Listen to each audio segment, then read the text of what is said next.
The Book of Exodus. Chapter 10. Yahweh said to Moses, Go into Pharaoh, for I have hardened his heart, and the heart of his servants, that I may show these my signs among them, and that you may tell in the hearing of your son, and of your son's son, what things I have done to Egypt, and my signs which I have done among them, that you may know that I am Yahweh. Moses and Aaron went into Pharaoh, and said to him, This is what Yahweh, the God of the Hebrews, says, How long will you refuse to humble yourself before me? Let my people go, that they may serve me. Or else, if you refuse to let my people go, behold, tomorrow I will bring locusts into your country, and they shall cover the surface of the earth, so that one won't be able to see the earth. They shall eat the residue of that which has escaped, which remains to you from the hail, and shall eat every tree which grows for you out of the field. Your houses shall be filled, and the houses of all your servants, and the houses of all the Egyptians, as neither your fathers nor your fathers' fathers have seen, since the day that they were on the earth to this day. He turned, and went out from Pharaoh. Pharaoh's servants said to him, How long will this man be a snare to us? Let the men go, that they may serve Yahweh, their God. Don't you yet know that Egypt is destroyed? Moses and Aaron were brought again to Pharaoh, and he said to them, Go, serve Yahweh your God, but who are those who will go? Moses said, We will go with our young and with our old, with our sons and with our daughters, with our flocks and with our herds will we go, for we must hold a feast to Yahweh. He said to them, Yahweh be with you if I will let you go with your little ones. See, evil is clearly before your faces. Not so. Go now you who are men, and serve Yahweh, for that is what you desire. They were driven out from Pharaoh's presence. Yahweh said to Moses, Stretch out your hand over the land of Egypt for the locusts, that they may come up on the land of Egypt, and eat every herb of the land, even all that the hail has left. Moses stretched out his rod over the land of Egypt, and Yahweh brought an east wind on the land all that day, and all night, and when it was morning, the east wind brought the locusts. The locusts went up over all the land of Egypt, and rested in all the borders of Egypt. They were very grievous. Before them there were no such locusts as they, nor will there ever be again. For they covered the surface of the whole earth, so that the land was darkened, and they ate every herb of the land, and all the fruit of the trees which the hail had left. There remained nothing green, either tree or herb of the field, through all the land of Egypt. Then Pharaoh called for Moses and Aaron in haste, and he said, I have sinned against Yahweh your God, and against you. Now therefore please forgive my sin again, and pray to Yahweh your God, that he may also take away from me this death. He went out from Pharaoh, and prayed to Yahweh. Yahweh turned an exceeding strong west wind, which took up the locusts, and drove them into the Red Sea. There remained not one locust in all the borders of Egypt. But Yahweh hardened Pharaoh's heart, and he didn't let the children of Israel go. Yahweh said to Moses, Stretch out your hand toward the sky, that there may be darkness over the land of Egypt, even darkness which may be felt. Moses stretched out his hand toward the sky, and there was a thick darkness in all the land of Egypt for 3 days. They didn't see one another, and nobody rose from his place for 3 days, but all the children of Israel had light in their dwellings. Pharaoh called to Moses, and said, Go, serve Yahweh. Only let your flocks and your herds stay behind. Let your little ones also go with you. Moses said, You must also give into our hand sacrifices and burnt offerings, that we may sacrifice to Yahweh our God. Our livestock also shall go with us. Not a hoof shall be left behind, for of it we must take to serve Yahweh our God, and we don't know with what we must serve Yahweh, until we come there. But Yahweh hardened Pharaoh's heart, and he wouldn't let them go. Pharaoh said to him, Get away from me. Be careful to see my face no more, for in the day you see my face you shall die. Moses said, You have spoken well. I will see your face again no more.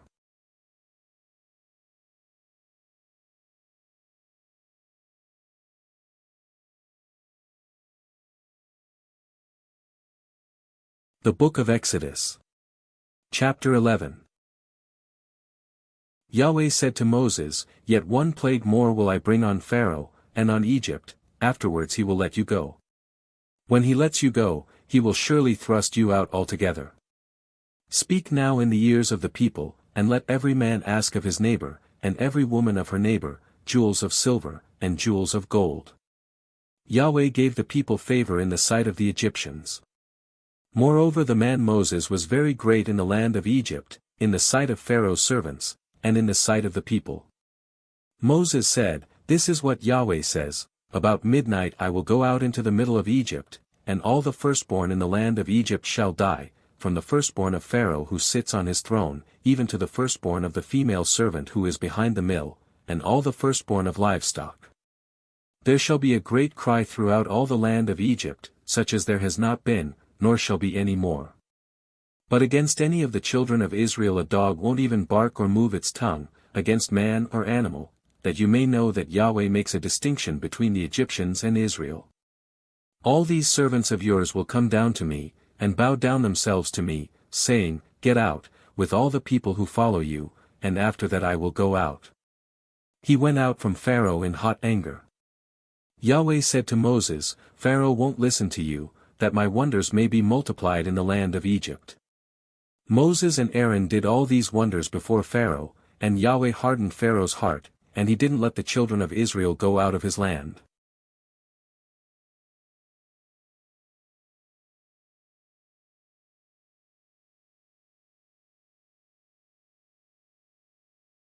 The Book of Exodus. Chapter 12. Yahweh spoke to Moses and Aaron in the land of Egypt, saying, "This month shall be to you the beginning of months. It shall be the first month of the year to you. Speak to all the congregation of Israel, saying, On the 10th day of this month, they shall take to them every man a lamb, according to their fathers' houses, a lamb for a household, and if the household is too little for a lamb, then he and his neighbor next to his house shall take one according to the number of the souls, according to what everyone can eat you shall make your count for the lamb. Your lamb shall be without defect, a male a year old.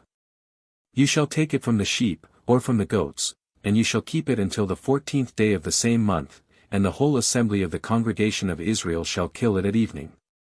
They shall take some of the blood, and put it on the 2 door posts and on the lintel, on the houses in which they shall eat it. They shall eat the meat in that night, roasted with fire, and unleavened bread. They shall eat it with bitter herbs. Don't eat it raw, nor boiled at all with water, but roasted with fire, with its head, its legs and its inner parts. You shall let nothing of it remain until the morning, but that which remains of it until the morning you shall burn with fire. This is how you shall eat it, with your belt on your waist, your shoes on your feet, and your staff in your hand, and you shall eat it in haste. It is Yahweh's Passover. For I will go through the land of Egypt in that night, and will strike all the firstborn in the land of Egypt, both man and animal. Against all the gods of Egypt I will execute judgments, I am Yahweh. The blood shall be to you for a token on the houses where you are, and when I see the blood, I will pass over you, and there shall no plague be on you to destroy you, when I strike the land of Egypt. This day shall be to you for a memorial, and you shall keep it a feast to Yahweh. Throughout your generations you shall keep it a feast by an ordinance forever. 7 days you shall eat unleavened bread, even the first day you shall put away yeast out of your houses, for whoever eats leavened bread from the first day until the 7th day, that soul shall be cut off from Israel. In the first day there shall be to you a holy convocation, and in the 7th day a holy convocation. No kind of work shall be done in them, except that which every man must eat, that only may be done by you. You shall observe the feast of unleavened bread, for in this same day I have brought your armies out of the land of Egypt, therefore you shall observe this day throughout your generations by an ordinance forever. In the first month, on the 14th day of the month at evening, you shall eat unleavened bread, until the 21st day of the month at evening. There shall be no yeast found in your houses for 7 days, for whoever eats that which is leavened, that soul shall be cut off from the congregation of Israel, whether he is a foreigner, or one who is born in the land. You shall eat nothing leavened. In all your habitations you shall eat unleavened bread. Then Moses called for all the elders of Israel, and said to them, Draw out, and take lambs according to your families, and kill the Passover. You shall take a bunch of hyssop, and dip it in the blood that is in the basin, and strike the lintel and the 2 door posts with the blood that is in the basin, and none of you shall go out of the door of his house until the morning. For Yahweh will pass through to strike the Egyptians, and when he sees the blood on the lintel, and on the 2 door posts, Yahweh will pass over the door, and will not allow the destroyer to come into your houses to strike you. You shall observe this thing for an ordinance to you and to your sons forever. It shall happen when you have come to the land which Yahweh will give you, according as he has promised, that you shall keep this service. It will happen, when your children ask you, What do you mean by this service, that you shall say, It is the sacrifice of Yahweh's Passover, who passed over the houses of the children of Israel in Egypt, when he struck the Egyptians, and spared our houses. The people bowed their heads and worshipped. The children of Israel went and did so, as Yahweh had commanded Moses and Aaron, so they did. At midnight, Yahweh struck all the firstborn in the land of Egypt, from the firstborn of Pharaoh who sat on his throne to the firstborn of the captive who was in the dungeon, and all the firstborn of livestock. Pharaoh rose up in the night, he, and all his servants, and all the Egyptians, and there was a great cry in Egypt, for there was not a house where there was not one dead. He called for Moses and Aaron by night, and said, Rise up, get out from among my people, both you and the children of Israel, and go, serve Yahweh, as you have said. Take both your flocks and your herds, as you have said, and be gone, and bless me also. The Egyptians were urgent with the people, to send them out of the land in haste, for they said, We are all dead men. The people took their dough before it was leavened, their kneading troughs being bound up in their clothes on their shoulders. The children of Israel did according to the word of Moses, and they asked of the Egyptians jewels of silver, and jewels of gold, and clothing. Yahweh gave the people favor in the sight of the Egyptians, so that they let them have what they asked. They plundered the Egyptians. The children of Israel traveled from Ramesses to Succos, about 600,000 on foot who were men, besides children.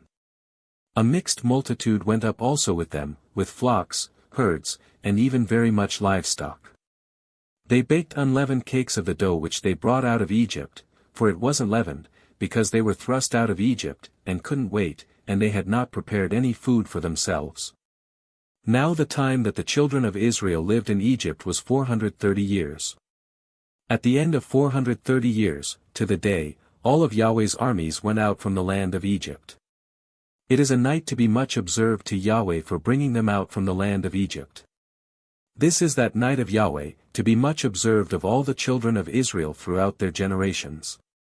Yahweh said to Moses and Aaron, This is the ordinance of the Passover.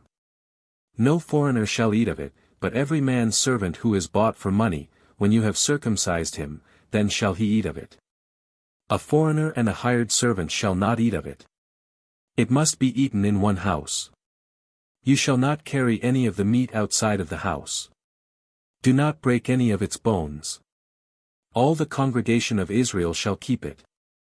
When a stranger shall live as a foreigner with you, and will keep the Passover to Yahweh, let all his males be circumcised, and then let him come near and keep it, and he shall be as one who is born in the land, but no uncircumcised person shall eat of it. One law shall be to him who is born at home, and to the stranger who lives as a foreigner among you. All the children of Israel did so. As Yahweh commanded Moses and Aaron, so they did. That same day, Yahweh brought the children of Israel out of the land of Egypt by their armies.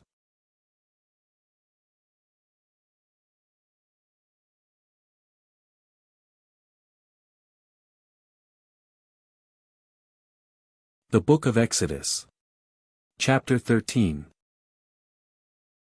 Yahweh spoke to Moses, saying, Sanctify to me all the firstborn, whatever opens the womb among the children of Israel, both of man and of animal.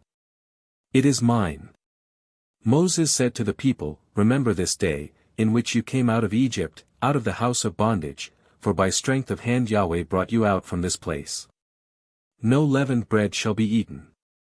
Today you go out in the month Abib.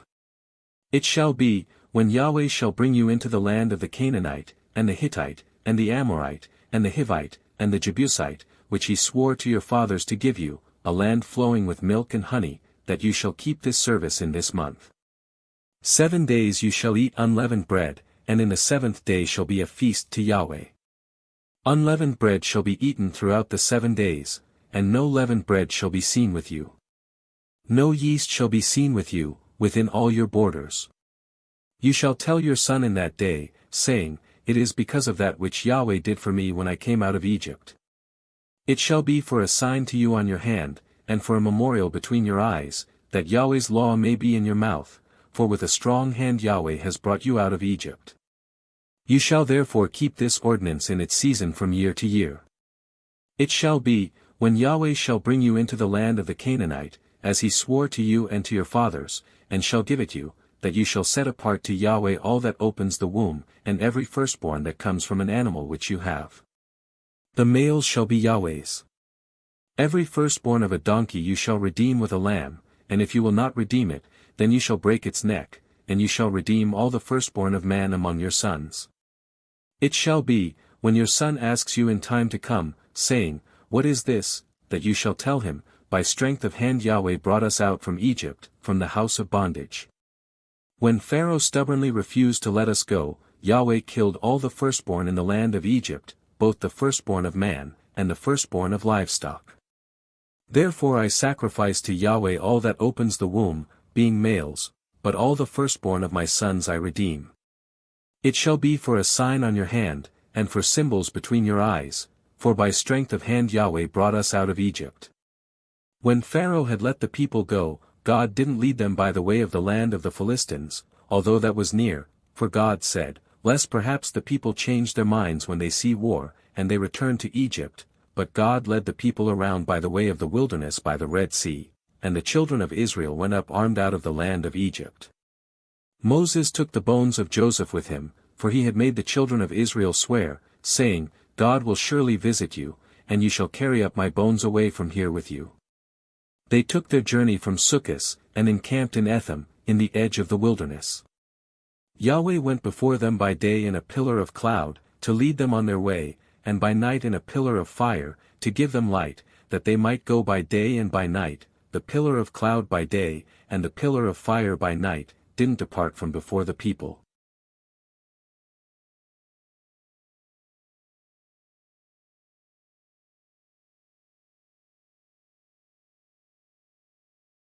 The Book of Exodus. Chapter 14.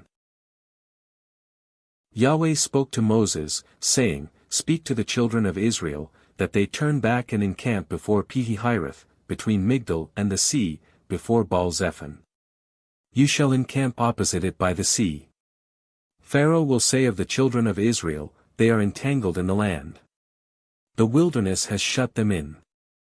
I will harden Pharaoh's heart, and he will follow after them, and I will get honor over Pharaoh, and over all his armies, and the Egyptians shall know that I am Yahweh. They did so. The king of Egypt was told that the people had fled, and the heart of Pharaoh and of his servants was changed towards the people, and they said, What is this we have done, that we have let Israel go from serving us? He prepared his chariot, and took his army with him, and he took 600 chosen chariots, and all the chariots of Egypt, and captains over all of them. Yahweh hardened the heart of Pharaoh king of Egypt, and he pursued the children of Israel, for the children of Israel went out with a high hand. The Egyptians pursued them. All the horses and chariots of Pharaoh, his horsemen, and his army overtook them encamping by the sea, beside Pi-hahiroth, before Baal-zephon. When Pharaoh came near, the children of Israel lifted up their eyes, and behold, the Egyptians were marching after them, and they were very afraid. The children of Israel cried out to Yahweh. They said to Moses, Because there were no graves in Egypt, have you taken us away to die in the wilderness? Why have you treated us this way, to bring us out of Egypt? Isn't this the word that we spoke to you in Egypt, saying, Leave us alone, that we may serve the Egyptians? For it would have been better for us to serve the Egyptians than to die in the wilderness. Moses said to the people, Don't be afraid. Stand still, and see the salvation of Yahweh, which he will work for you today, for the Egyptians whom you have seen today, you shall never see them again. Yahweh will fight for you, and you shall be still. Yahweh said to Moses, Why do you cry to me? Speak to the children of Israel, that they go forward. Lift up your rod, and stretch out your hand over the sea, and divide it, and the children of Israel shall go into the middle of the sea on dry ground. Behold, I myself will harden the hearts of the Egyptians, and they shall go in after them, and I will get myself honor over Pharaoh, and over all his armies, over his chariots, and over his horsemen. The Egyptians shall know that I am Yahweh, when I have gotten myself honor over Pharaoh, over his chariots, and over his horsemen. The angel of God, who went before the camp of Israel, moved and went behind them, and the pillar of cloud moved from before them, and stood behind them. It came between the camp of Egypt and the camp of Israel, and there was the cloud and the darkness, yet gave it light by night, and one didn't come near the other all night. Moses stretched out his hand over the sea, and Yahweh caused the sea to go back by a strong east wind all night, and made the sea dry land, and the waters were divided. The children of Israel went into the middle of the sea on the dry ground, and the waters were a wall to them on their right hand, and on their left.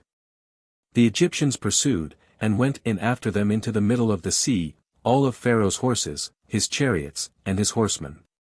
In the morning watch, Yahweh looked out on the Egyptian army through the pillar of fire and of cloud, and confused the Egyptian army. He took off their chariot wheels, and they drove them heavily, so that the Egyptians said, Let's flee from the face of Israel, for Yahweh fights for them against the Egyptians. Yahweh said to Moses, Stretch out your hand over the sea, that the waters may come again on the Egyptians, on their chariots, and on their horsemen. Moses stretched out his hand over the sea, and the sea returned to its strength when the morning appeared, and the Egyptians fled against it. Yahweh overthrew the Egyptians in the middle of the sea. The waters returned, and covered the chariots and the horsemen, even all Pharaoh's army that went in after them into the sea. There remained not so much as one of them.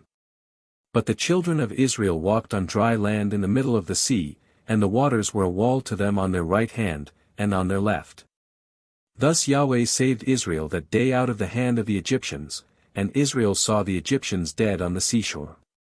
Israel saw the great work which Yahweh did to the Egyptians, and the people feared Yahweh, and they believed in Yahweh, and in his servant Moses.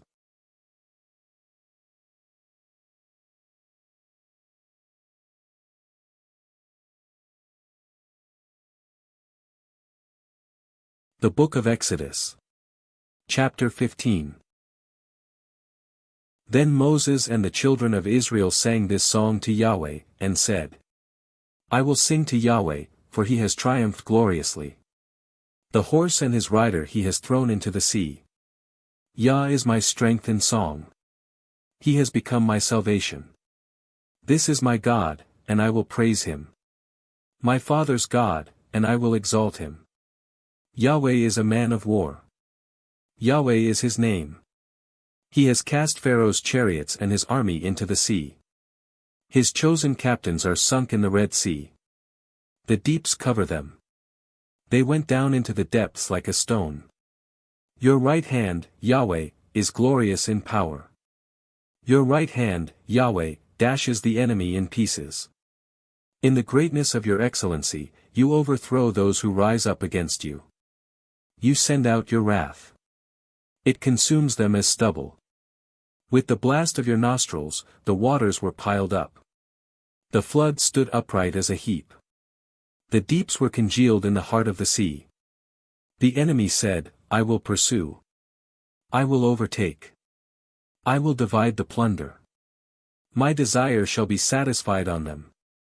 I will draw my sword, my hand shall destroy them. You blew with your wind. The sea covered them. They sank like lead in the mighty waters. Who is like you, Yahweh, among the gods? Who is like you, glorious in holiness?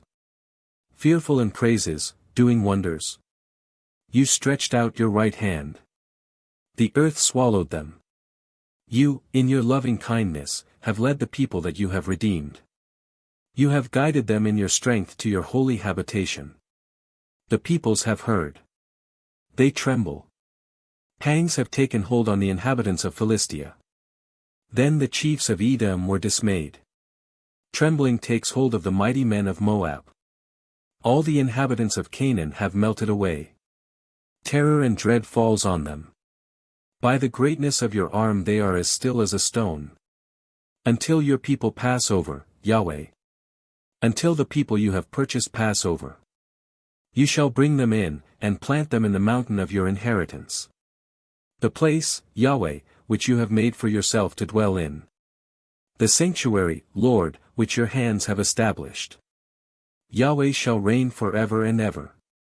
For the horses of Pharaoh went in with his chariots and with his horsemen into the sea, and Yahweh brought back the waters of the sea on them, but the children of Israel walked on dry land in the middle of the sea. Miriam the prophetess, the sister of Aaron, took a tambourine in her hand, and all the women went out after her with tambourines and with dances. Miriam answered them. Sing to Yahweh, for he has triumphed gloriously. The horse and his rider he has thrown into the sea. Moses led Israel onward from the Red Sea, and they went out into the wilderness of Shur, and they went 3 days in the wilderness, and found no water. When they came to Marah, they couldn't drink from the waters of Marah, for they were bitter. Therefore its name was called Marah. The people murmured against Moses, saying, What shall we drink? Then he cried to Yahweh. Yahweh showed him a tree, and he threw it into the waters, and the waters were made sweet.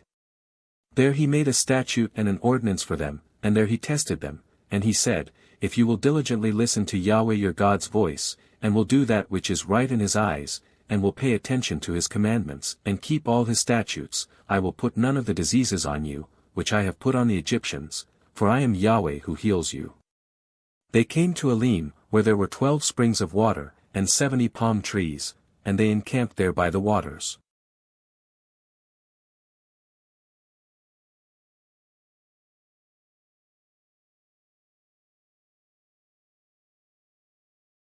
The Book of Exodus. Chapter 16.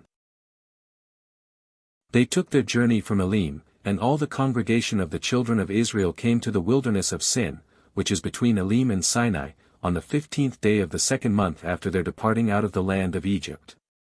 The whole congregation of the children of Israel murmured against Moses and against Aaron in the wilderness, and the children of Israel said to them, We wish that we had died by Yahweh's hand in the land of Egypt, when we sat by the meat pots, when we ate our fill of bread, for you have brought us out into this wilderness, to kill this whole assembly with hunger. Then Yahweh said to Moses, Behold, I will rain bread from the sky for you, and the people shall go out and gather a day's portion every day, that I may test them, whether they will walk in my law or not. It shall come to pass on the 6th day, that they shall prepare that which they bring in, and it shall be twice as much as they gather daily. Moses and Aaron said to all the children of Israel, At evening, then you shall know that Yahweh has brought you out from the land of Egypt, and in the morning, then you shall see Yahweh's glory, because he hears your murmurings against Yahweh. Who are we, that you murmur against us? Moses said, Now Yahweh shall give you meat to eat in the evening, and in the morning bread to satisfy you, because Yahweh hears your murmurings which you murmur against him. And who are we? Your murmurings are not against us, but against Yahweh. Moses said to Aaron, Tell all the congregation of the children of Israel, Come near before Yahweh, for he has heard your murmurings.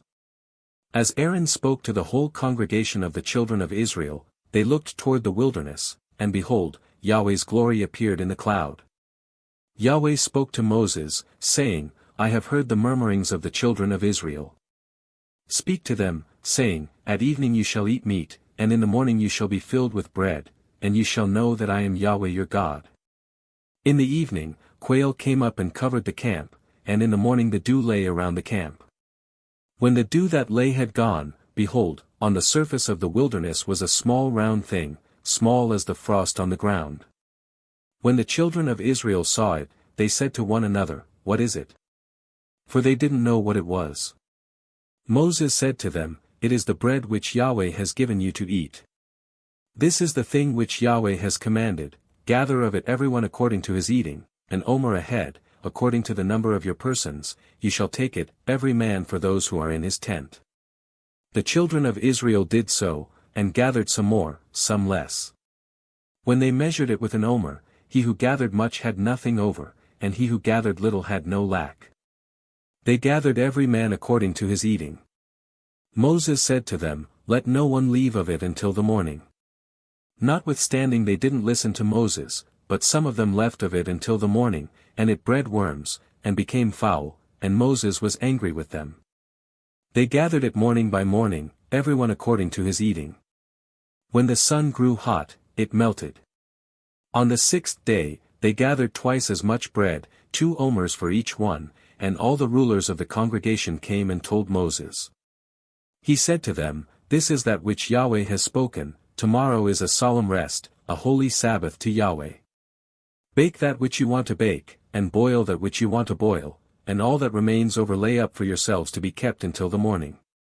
They laid it up until the morning, as Moses asked, and it didn't become foul, and there were no worms in it.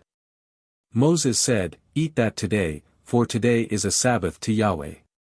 Today you shall not find it in the field. 6 days you shall gather it, but on the 7th day is the Sabbath. In it there shall be none." On the 7th day, some of the people went out to gather, and they found none. Yahweh said to Moses, "How long do you refuse to keep my commandments and my laws?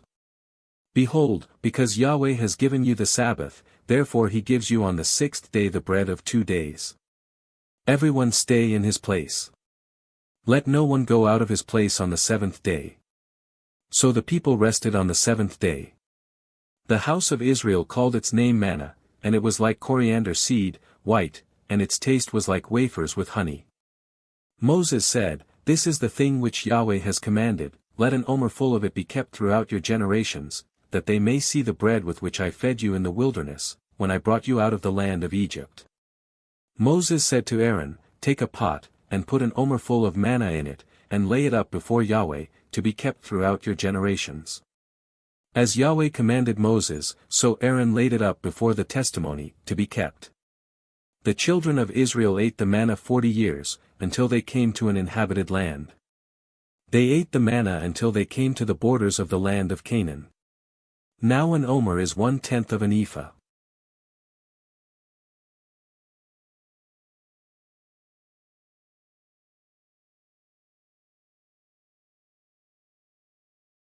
The Book of Exodus. Chapter 17. All the congregation of the children of Israel traveled from the wilderness of Sin, by their journeys, according to Yahweh's commandment, and encamped in Rephidim, but there was no water for the people to drink. Therefore the people quarreled with Moses, and said, "Give us water to drink." Moses said to them, "Why do you quarrel with me? Why do you test Yahweh?" The people were thirsty for water there, and the people murmured against Moses, and said, "Why have you brought us up out of Egypt, to kill us, our children, and our livestock with thirst?" Moses cried to Yahweh, saying, "What shall I do with these people? They are almost ready to stone me." Yahweh said to Moses, "Walk on before the people, and take the elders of Israel with you, and take the rod in your hand with which you struck the Nile, and go. Behold, I will stand before you there on the rock in Horeb. You shall strike the rock, and water will come out of it, that the people may drink." Moses did so in the sight of the elders of Israel. He called the name of the place Massah, and Meribah, because the children of Israel quarreled, and because they tested Yahweh, saying, "Is Yahweh among us, or not?" Then Amalek came and fought with Israel in Rephidim. Moses said to Joshua, "Choose men for us, and go out, fight with Amalek. Tomorrow I will stand on the top of the hill with God's rod in my hand." So Joshua did as Moses had told him, and fought with Amalek, and Moses, Aaron, and Hur went up to the top of the hill. When Moses held up his hand, Israel prevailed. When he let down his hand, Amalek prevailed. But Moses' hands were heavy, and they took a stone, and put it under him, and he sat on it. Aaron and Hur held up his hands, the one on the one side, and the other on the other side. His hands were steady until sunset. Joshua defeated Amalek and his people with the edge of the sword. Yahweh said to Moses, "Write this for a memorial in a book, and rehearse it in the ears of Joshua, that I will utterly blot out the memory of Amalek from under the sky." Moses built an altar, and called its name Yahweh our banner.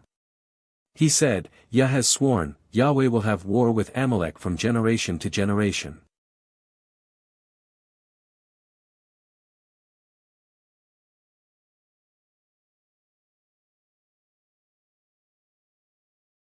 The Book of Exodus. Chapter 18.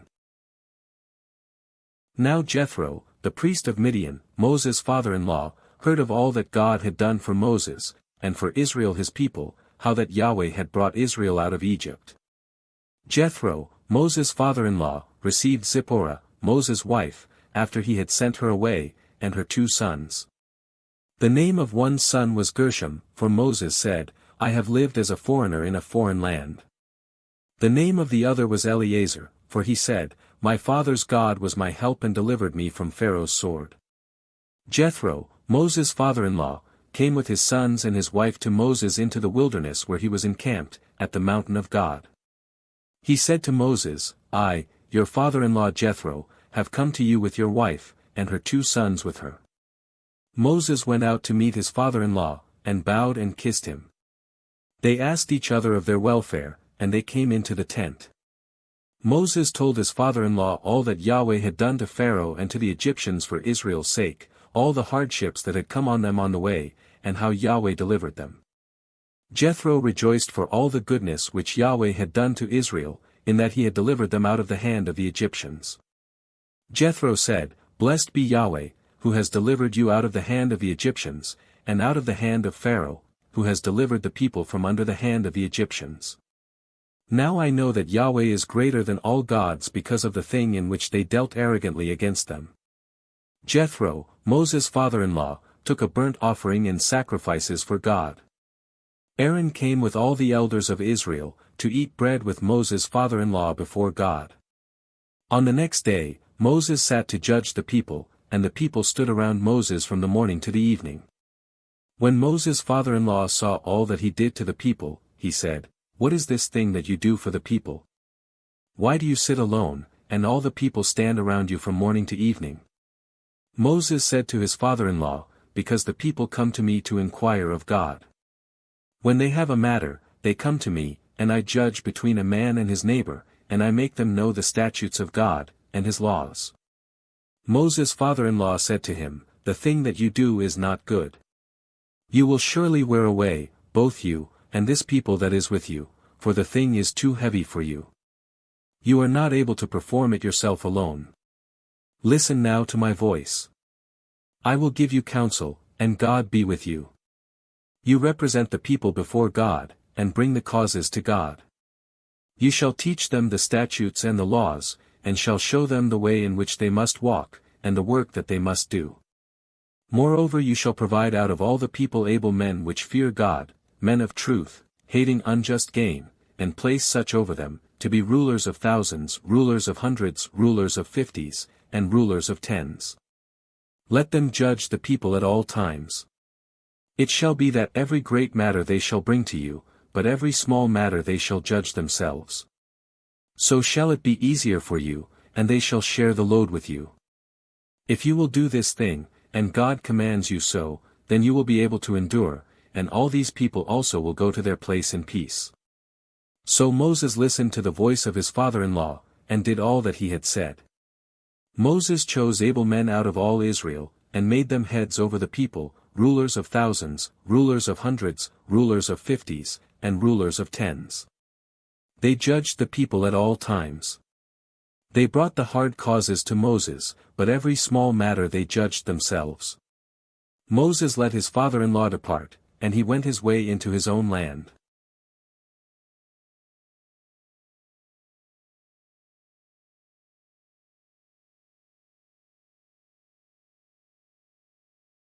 The Book of Exodus. Chapter 19. In the 3rd month after the children of Israel had gone out of the land of Egypt, on that same day they came into the wilderness of Sinai. When they had departed from Rephidim, and had come to the wilderness of Sinai, they encamped in the wilderness, and there Israel encamped before the mountain. Moses went up to God, and Yahweh called to him out of the mountain, saying, This is what you shall tell the house of Jacob, and tell the children of Israel, You have seen what I did to the Egyptians, and how I bore you on eagle's wings, and brought you to myself. Now therefore, if you will indeed obey my voice, and keep my covenant, then you shall be my own possession from among all peoples, for all the earth is mine, and you shall be to me a kingdom of priests, and a holy nation. These are the words which you shall speak to the children of Israel. Moses came and called for the elders of the people, and set before them all these words which Yahweh commanded him. All the people answered together, and said, All that Yahweh has spoken we will do. Moses reported the words of the people to Yahweh. Yahweh said to Moses, Behold, I come to you in a thick cloud, that the people may hear when I speak with you, and may also believe you forever. Moses told the words of the people to Yahweh. Yahweh said to Moses, Go to the people, and sanctify them today and tomorrow, and let them wash their garments, and be ready against the third day, for on the third day Yahweh will come down in the sight of all the people on Mount Sinai. You shall set bounds to the people all around, saying, Be careful that you don't go up onto the mountain, or touch its border. Whoever touches the mountain shall be surely put to death. No hand shall touch him, but he shall surely be stoned or shot through, whether it is animal or man, he shall not live. When the trumpet sounds long, they shall come up to the mountain. Moses went down from the mountain to the people, and sanctified the people, and they washed their clothes. He said to the people, Be ready by the third day. Don't have sexual relations with a woman. On the third day, when it was morning, there were thunders and lightnings, and a thick cloud on the mountain, and the sound of an exceedingly loud trumpet, and all the people who were in the camp trembled. Moses led the people out of the camp to meet God, and they stood at the lower part of the mountain. All of Mount Sinai smoked, because Yahweh descended on it in fire, and its smoke ascended like the smoke of a furnace, and the whole mountain quaked greatly. When the sound of the trumpet grew louder and louder, Moses spoke, and God answered him by a voice. Yahweh came down on Mount Sinai, to the top of the mountain. Yahweh called Moses to the top of the mountain, and Moses went up.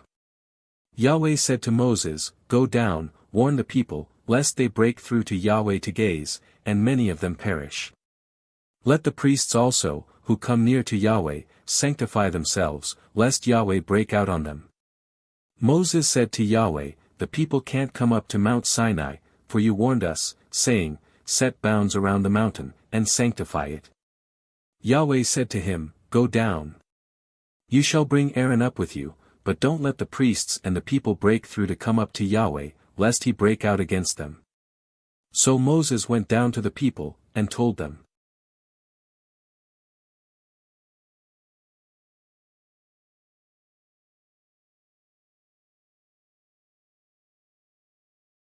The Book of Exodus.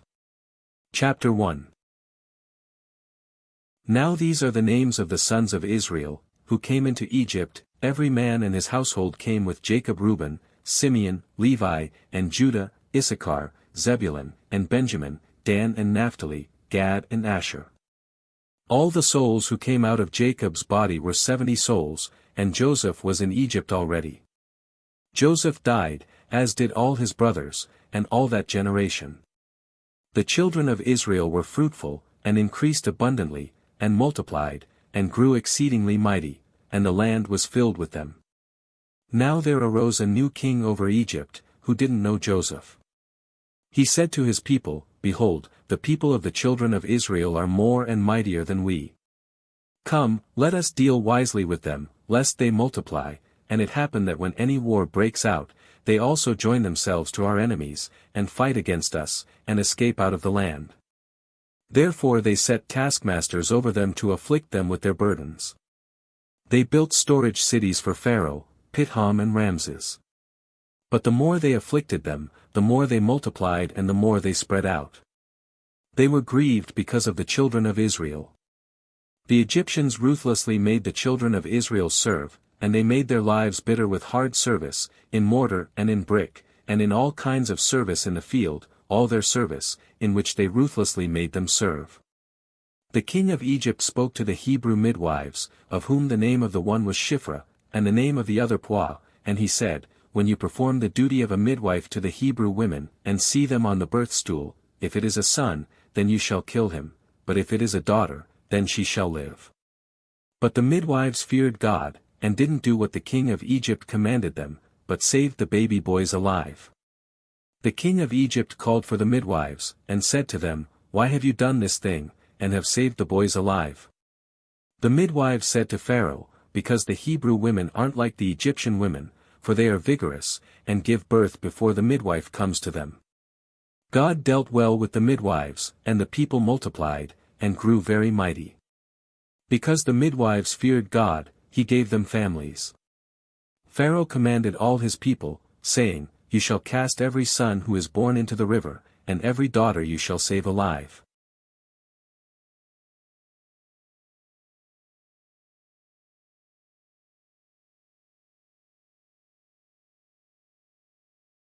The Book of Exodus. Chapter 20. God spoke all these words, saying, I am Yahweh your God, who brought you out of the land of Egypt, out of the house of bondage. You shall have no other gods before me. You shall not make for yourselves an idol, nor any image of anything that is in the heavens above, or that is in the earth beneath, or that is in the water under the earth. You shall not bow yourself down to them, nor serve them, for I, Yahweh your God, am a jealous God, visiting the iniquity of the fathers on the children, on the third and on the fourth generation of those who hate me, and showing loving kindness to thousands of those who love me and keep my commandments. You shall not take the name of Yahweh your God in vain, for Yahweh will not hold him guiltless who takes his name in vain. Remember the Sabbath day, to keep it holy. You shall labor 6 days, and do all your work, but the seventh day is a Sabbath to Yahweh your God. You shall not do any work in it, you, nor your son, nor your daughter, your male servant, nor your female servant, nor your livestock, nor your stranger who is within your gates, for in 6 days Yahweh made heaven and earth, the sea, and all that is in them, and rested the seventh day, therefore Yahweh blessed the Sabbath day, and made it holy. Honor your father and your mother, that your days may be long in the land which Yahweh your God gives you. You shall not murder. You shall not commit adultery. You shall not steal. You shall not give false testimony against your neighbor. You shall not covet your neighbor's house. You shall not covet your neighbor's wife, nor his male servant, nor his female servant, nor his ox, nor his donkey, nor anything that is your neighbor's. All the people perceived the thunderings, the lightnings, the sound of the trumpet, and the mountain smoking. When the people saw it, they trembled, and stayed at a distance. They said to Moses, Speak with us yourself, and we will listen, but don't let God speak with us, lest we die. Moses said to the people, Don't be afraid, for God has come to test you, and that his fear may be before you, that you won't sin. The people stayed at a distance, and Moses came near to the thick darkness where God was. Yahweh said to Moses, This is what you shall tell the children of Israel, You yourselves have seen that I have talked with you from heaven. You shall most certainly not make gods of silver or gods of gold for yourselves to be alongside me. You shall make an altar of earth for me, and shall sacrifice on it your burnt offerings and your peace offerings, your sheep and your cattle. In every place where I record my name I will come to you and I will bless you. If you make me an altar of stone, you shall not build it of cut stones, for if you lift up your tool on it, you have polluted it.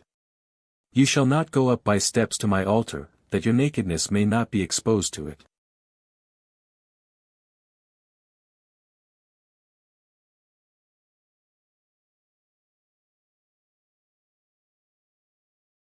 The Book of Exodus.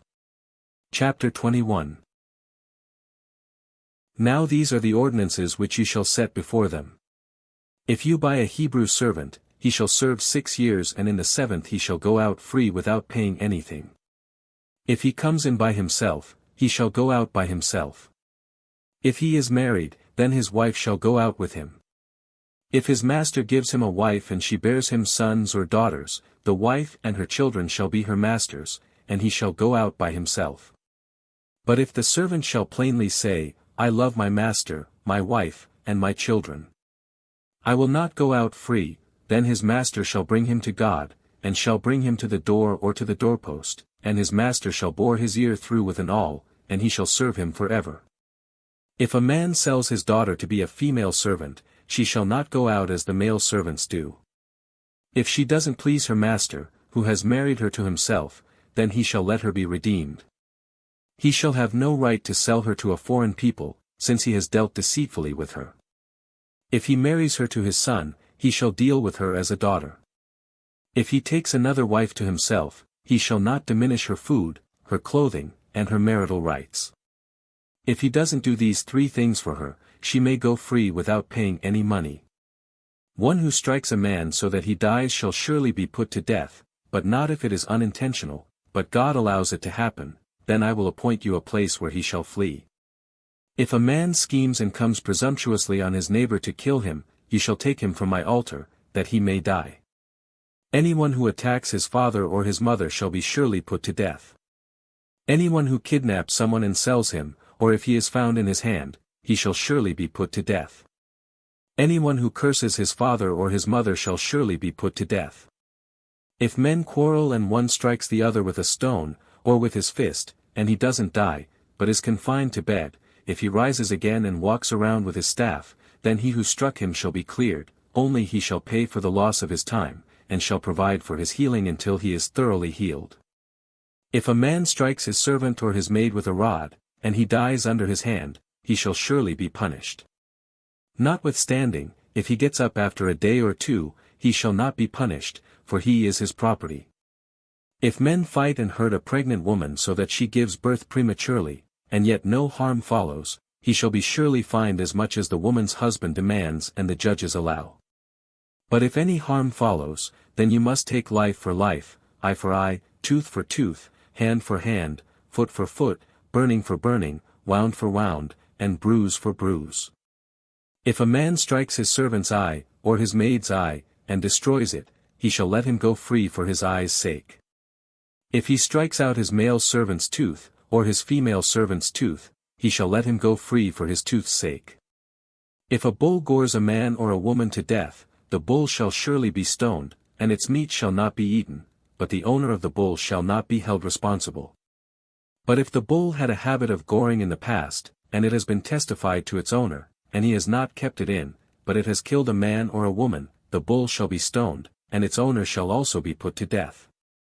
If a ransom is laid on him, then he shall give for the redemption of his life whatever is laid on him. Whether it has gored a son or has gored a daughter, according to this judgment it shall be done to him. If the bull gores a male servant or a female servant, 30 shekels of silver shall be given to their master, and the ox shall be stoned. If a man opens a pit, or if a man digs a pit and doesn't cover it, and a bull or a donkey falls into it, the owner of the pit shall make it good. He shall give money to its owner, and the dead animal shall be his. If one man's bull injures another's, so that it dies, then they shall sell the live bull, and divide its price, and they shall also divide the dead animal. Or if it is known that the bull was in the habit of goring in the past, and its owner has not kept it in, he shall surely pay bull for bull, and the dead animal shall be his own.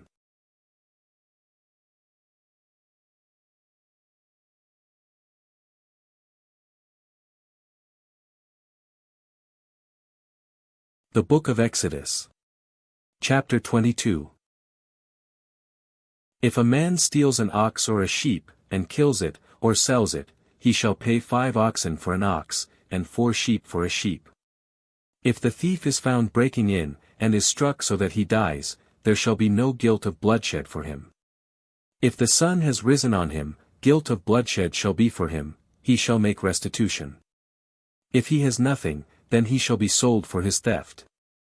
If the stolen property is found in his hand alive, whether it is ox, donkey, or sheep, he shall pay double. If a man causes a field or vineyard to be eaten, and lets his animal loose, and it grazes in another man's field, he shall make restitution from the best of his own field, and from the best of his own vineyard. If fire breaks out, and catches in thorns so that the shocks of grain, or the standing grain, or the field are consumed, he who kindled the fire shall surely make restitution. If a man delivers to his neighbor money or stuff to keep, and it is stolen out of the man's house, if the thief is found, he shall pay double. If the thief isn't found, then the master of the house shall come near to God, to find out if he hasn't put his hand to his neighbor's goods. For every matter of trespass, whether it is for ox, for donkey, for sheep, for clothing, or for any kind of lost thing, about which one says, "This is mine," the cause of both parties shall come before God. He whom God condemns shall pay double to his neighbor. If a man delivers to his neighbor a donkey, an ox, a sheep, or any animal to keep, and it dies or is injured, or driven away, no man seeing it, the oath of Yahweh shall be between them both, whether he hasn't put his hand to his neighbor's goods, and its owner shall accept it, and he shall not make restitution. But if it is stolen from him, he shall make restitution to its owner. If it is torn in pieces, let him bring it for evidence. He shall not make good that which was torn. If a man borrows anything of his neighbor's, and it is injured, or dies, its owner not being with it, he shall surely make restitution. If its owner is with it, he shall not make it good. If it is a leased thing, it came for its lease. If a man entices a virgin who isn't pledged to be married, and lies with her, he shall surely pay a dowry for her to be his wife. If her father utterly refuses to give her to him, he shall pay money according to the dowry of virgins. You shall not allow a sorceress to live. Whoever has sex with an animal shall surely be put to death. He who sacrifices to any god, except to Yahweh only, shall be utterly destroyed. You shall not wrong an alien or oppress him, for you were aliens in the land of Egypt. You shall not take advantage of any widow or fatherless child. If you take advantage of them at all, and they cry at all to me, I will surely hear their cry, and my wrath will grow hot, and I will kill you with the sword, and your wives shall be widows, and your children fatherless. If you lend money to any of my people with you who is poor, you shall not be to him as a creditor. You shall not charge him interest. If you take your neighbor's garment as collateral, you shall restore it to him before the sun goes down, for that is his only covering, it is his garment for his skin.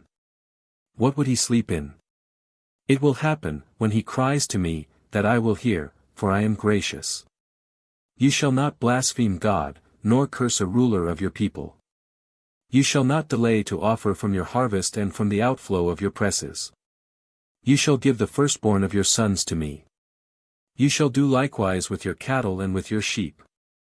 7 days it shall be with its mother, then on the 8th day you shall give it to me. You shall be holy men to me, therefore you shall not eat any meat that is torn by animals in the field. You shall cast it to the dogs.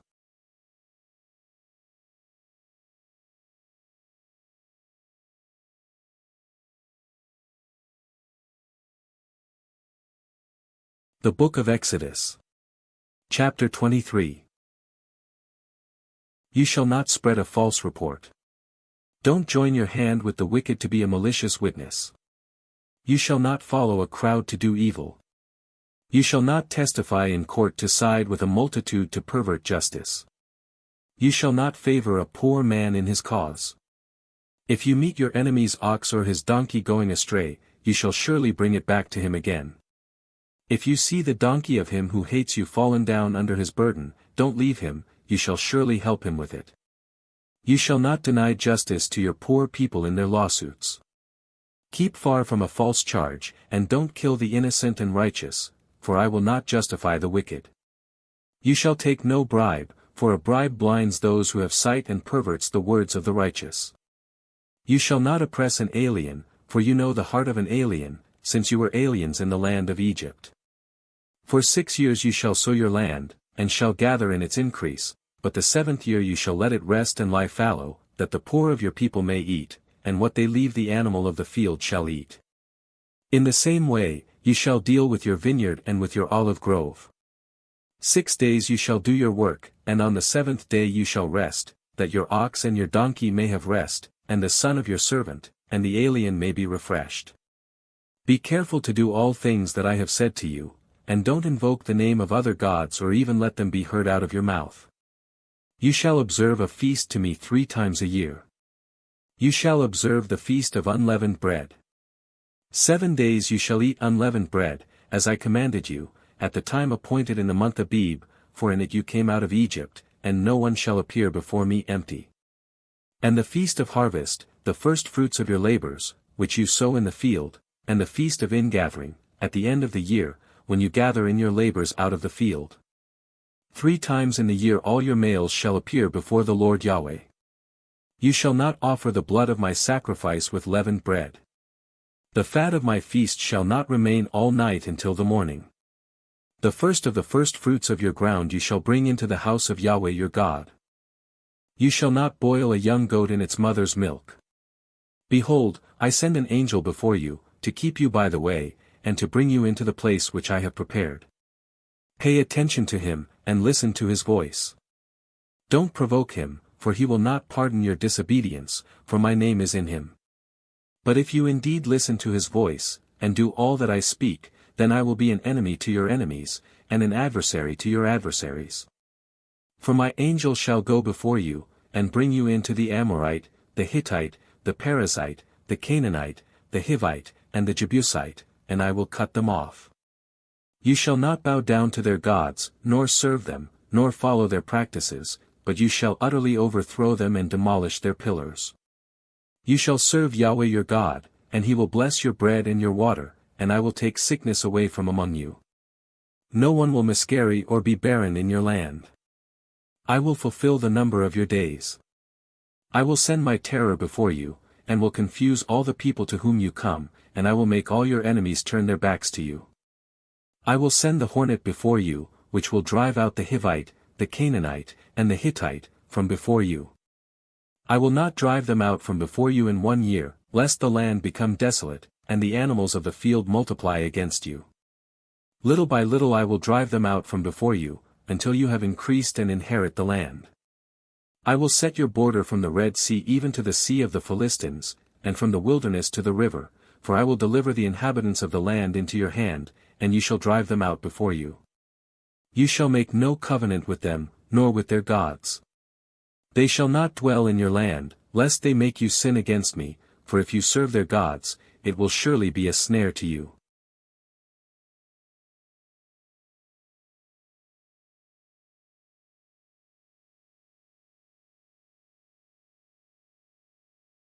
The Book of Exodus. Chapter 24.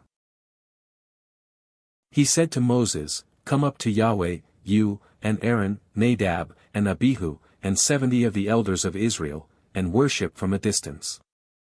Moses alone shall come near to Yahweh, but they shall not come near.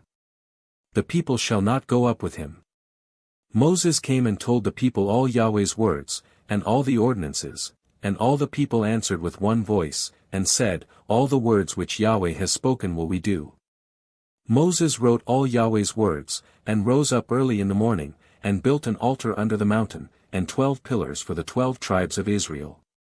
He sent young men of the children of Israel, who offered burnt offerings and sacrificed peace offerings of cattle to Yahweh. Moses took half of the blood and put it in basins, and half of the blood he sprinkled on the altar. He took the book of the covenant and read it in the hearing of the people, and they said, All that Yahweh has spoken will we do, and be obedient. Moses took the blood, and sprinkled it on the people, and said, Look, this is the blood of the covenant, which Yahweh has made with you concerning all these words. Then Moses, Aaron, Nadab, Abihu, and 70 of the elders of Israel went up. They saw the God of Israel. Under his feet was like a paved work of sapphire. Stone, like the skies for clearness. He didn't lay his hand on the nobles of the children of Israel. They saw God, and ate and drank. Yahweh said to Moses, Come up to me on the mountain, and stay here, and I will give you the stone tablets with the law and the commands that I have written, that you may teach them. Moses rose up with Joshua, his servant, and Moses went up onto God's mountain. He said to the elders, Wait here for us, until we come again to you. Behold, Aaron and Hur are with you. Whoever is involved in a dispute can go to them. Moses went up on the mountain, and the cloud covered the mountain. Yahweh's glory settled on Mount Sinai, and the cloud covered it 6 days. The 7th day he called to Moses out of the middle of the cloud. The appearance of Yahweh's glory was like devouring fire on the top of the mountain in the eyes of the children of Israel. Moses entered into the middle of the cloud, and went up on the mountain, and Moses was on the mountain 40 days and 40 nights.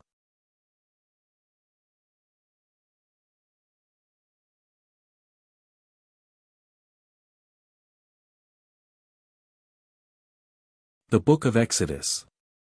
Chapter 25. Yahweh spoke to Moses, saying, Speak to the children of Israel, that they take an offering for me. From everyone whose heart makes him willing you shall take my offering. This is the offering which you shall take from them, gold, silver, brass, blue, purple, scarlet, fine linen, goat's hair, ram skins dyed red, sea-cow hides, acacia wood, oil for the light, spices for the anointing oil and for the sweet incense, onyx stones, and stones to be set for the ephod and for the breastplate. Let them make me a sanctuary, that I may dwell among them. According to all that I show you, the pattern of the tabernacle, and the pattern of all of its furniture, even so you shall make it. They shall make an ark of acacia wood. Its length shall be 2.5 cubits, its width a cubit and a half, and a cubit and a half its height. You shall overlay it with pure gold. You shall overlay it inside and outside, and you shall make a gold molding around it. You shall cast 4 rings of gold for it, and put them in its 4 feet. 2 rings shall be on the one side of it, and 2 rings on the other side of it. You shall make poles of acacia wood, and overlay them with gold. You shall put the poles into the rings on the sides of the ark to carry the ark. The poles shall be in the rings of the ark. They shall not be taken from it. You shall put the testimony which I shall give you into the ark. You shall make a mercy seat of pure gold. 2.5 cubits shall be its length, and a cubit and a half its width. You shall make 2 cherubim of hammered gold. You shall make them at the 2 ends of the mercy seat. Make 1 cherub at the one end, and 1 cherub at the other end. You shall make the cherubim on its 2 ends of one piece with the mercy seat. The cherubim shall spread out their wings upward, covering the mercy seat with their wings, with their faces toward one another. The faces of the cherubim shall be toward the mercy seat. You shall put the mercy seat on top of the ark, and in the ark you shall put the testimony that I will give you. There I will meet with you, and I will tell you from above the mercy seat, from between the 2 cherubim which are on the ark of the testimony, all that I command you for the children of Israel. You shall make a table of acacia wood. 2 cubits shall be its length, and a cubit its width, and 1.5 cubits its height. You shall overlay it with pure gold, and make a gold molding around it. You shall make a rim of a hand width around it. You shall make a golden molding on its rim around it. You shall make 4 rings of gold for it, and put the rings in the 4 corners that are on its 4 feet. The rings shall be close to the rim, for places for the poles to carry the table. You shall make the poles of acacia wood, and overlay them with gold, that the table may be carried with them. You shall make its dishes, its spoons, its ladles, and its bowls to pour out offerings with. You shall make them of pure gold. You shall set bread of the presence on the table before me always. You shall make a lamp stand of pure gold. Of hammered work shall the lamp stand be made, even its base, its shaft, its cups, its buds, and its flowers, shall be of one piece with it. There shall be 6 branches going out of its sides, 3 branches of the lamp stand out of its one side, and 3 branches of the lamp stand out of its other side, 3 cups made like almond blossoms in one branch, a bud and a flower, and 3 cups made like almond blossoms in the other branch, a bud and a flower, so for the 6 branches going out of the lampstand, and in the lampstand 4 cups made like almond blossoms, its buds and its flowers, and a bud under 2 branches of one piece. With it, and a bud under 2 branches of one piece with it, and a bud under 2 branches of one piece with it, for the 6 branches going out of the lampstand. Their buds and their branches shall be of one piece with it, all of it one beaten work of pure gold.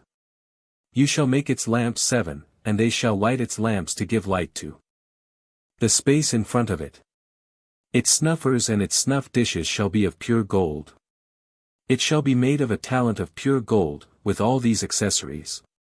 See that you make them after their pattern, which has been shown to you on the mountain.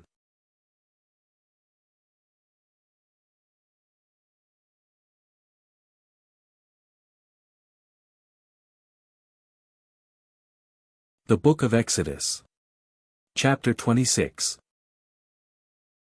Moreover you shall make the tabernacle with 10 curtains, of fine twined linen, and blue, and purple, and scarlet, with cherubim. The work of the skillful workman you shall make them. The length of each curtain shall be 28 cubits, and the width of each curtain 4 cubits, all the curtains shall have one measure.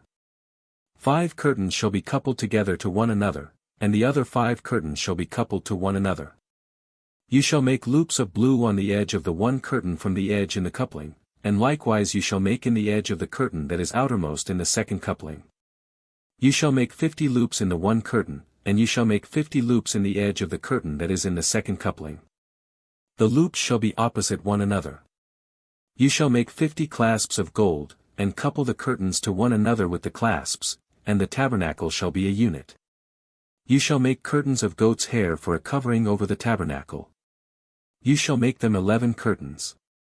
The length of each curtain shall be 30 cubits, and the width of each curtain 4 cubits, the 11 curtains shall have one measure. You shall couple 5 curtains by themselves, and 6 curtains by themselves, and shall double over the 6th curtain in the forefront of the tent. You shall make 50 loops on the edge of the one curtain that is outermost in the coupling, and 50 loops on the edge of the curtain which is outermost in the second coupling. You shall make 50 clasps of brass, and put the clasps into the loops, and couple the tent together, that it may be one. The overhanging part that remains of the curtains of the tent, the half curtain that remains, shall hang over the back of the tabernacle.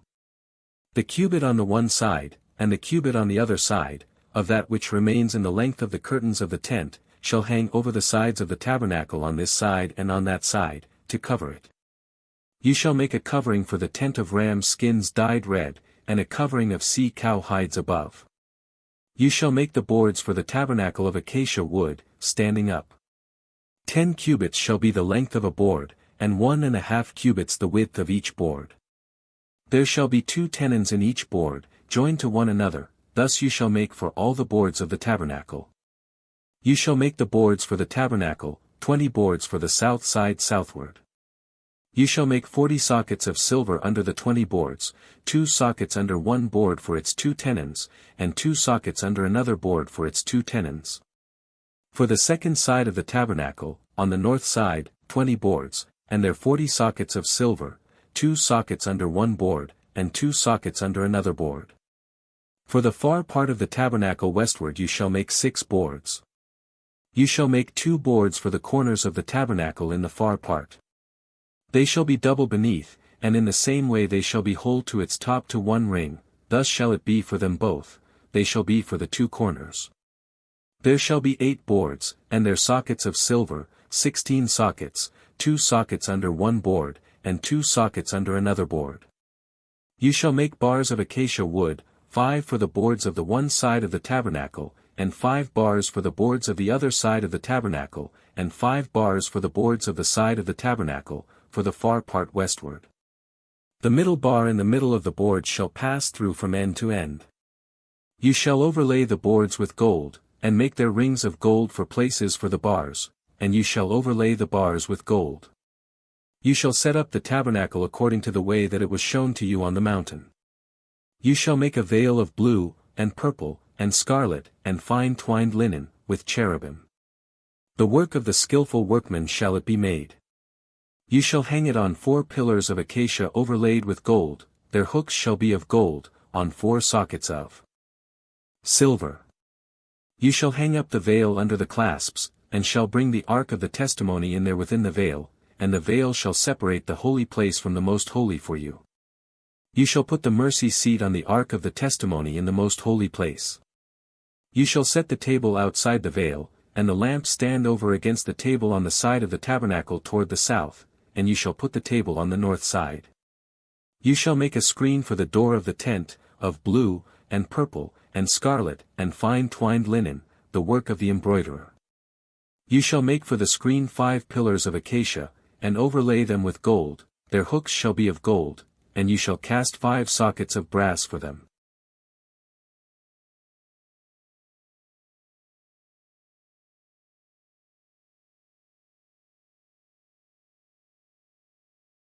The Book of Exodus. Chapter 27. You shall make the altar of acacia wood, 5 cubits long, and 5 cubits wide, the altar shall be square, and its height shall be 3 cubits. You shall make its horns on its 4 corners, its horns shall be of one piece with it, and you shall overlay it with brass. You shall make its pots to take away its ashes, its shovels, its basins, its meat hooks, and its fire pans, all its vessels you shall make of brass. You shall make a grating for it of network of brass, and on the net you shall make 4 bronze rings in its 4 corners. You shall put it under the ledge around the altar beneath, that the net may reach halfway up the altar. You shall make poles for the altar, poles of acacia wood, and overlay them with brass. Its poles shall be put into the rings, and the poles shall be on the 2 sides of the altar, when carrying it. You shall make it with hollow planks. They shall make it as it has been shown you on the mountain.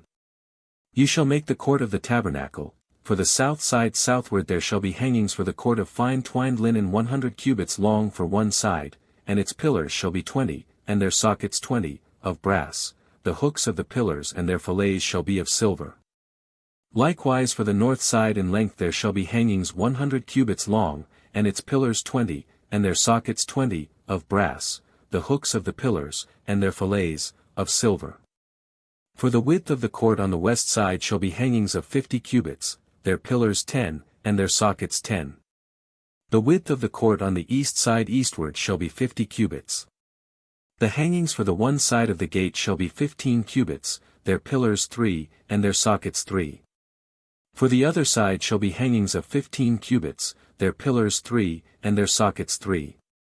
For the gate of the court shall be a screen of 20 cubits, of blue, and purple, and scarlet, and fine twined linen, the work of the embroiderer, their pillars 4, and their sockets 4. All the pillars of the court around shall be filleted with silver, their hooks of silver, and their sockets of brass. The length of the court shall be 100 cubits, and the width 50 throughout, and the height 5 cubits, of fine twined linen, and their sockets of brass. All the instruments of the tabernacle in all its service, and all its pins, and all the pins of the court, shall be of brass. You shall command the children of Israel, that they bring to you pure olive oil beaten for the light, to cause a lamp to burn continually. In the tent of meeting, outside the veil which is before the testimony, Aaron and his sons shall keep it in order from evening to morning before Yahweh. It shall be a statute forever throughout their generations on the behalf of the children of Israel.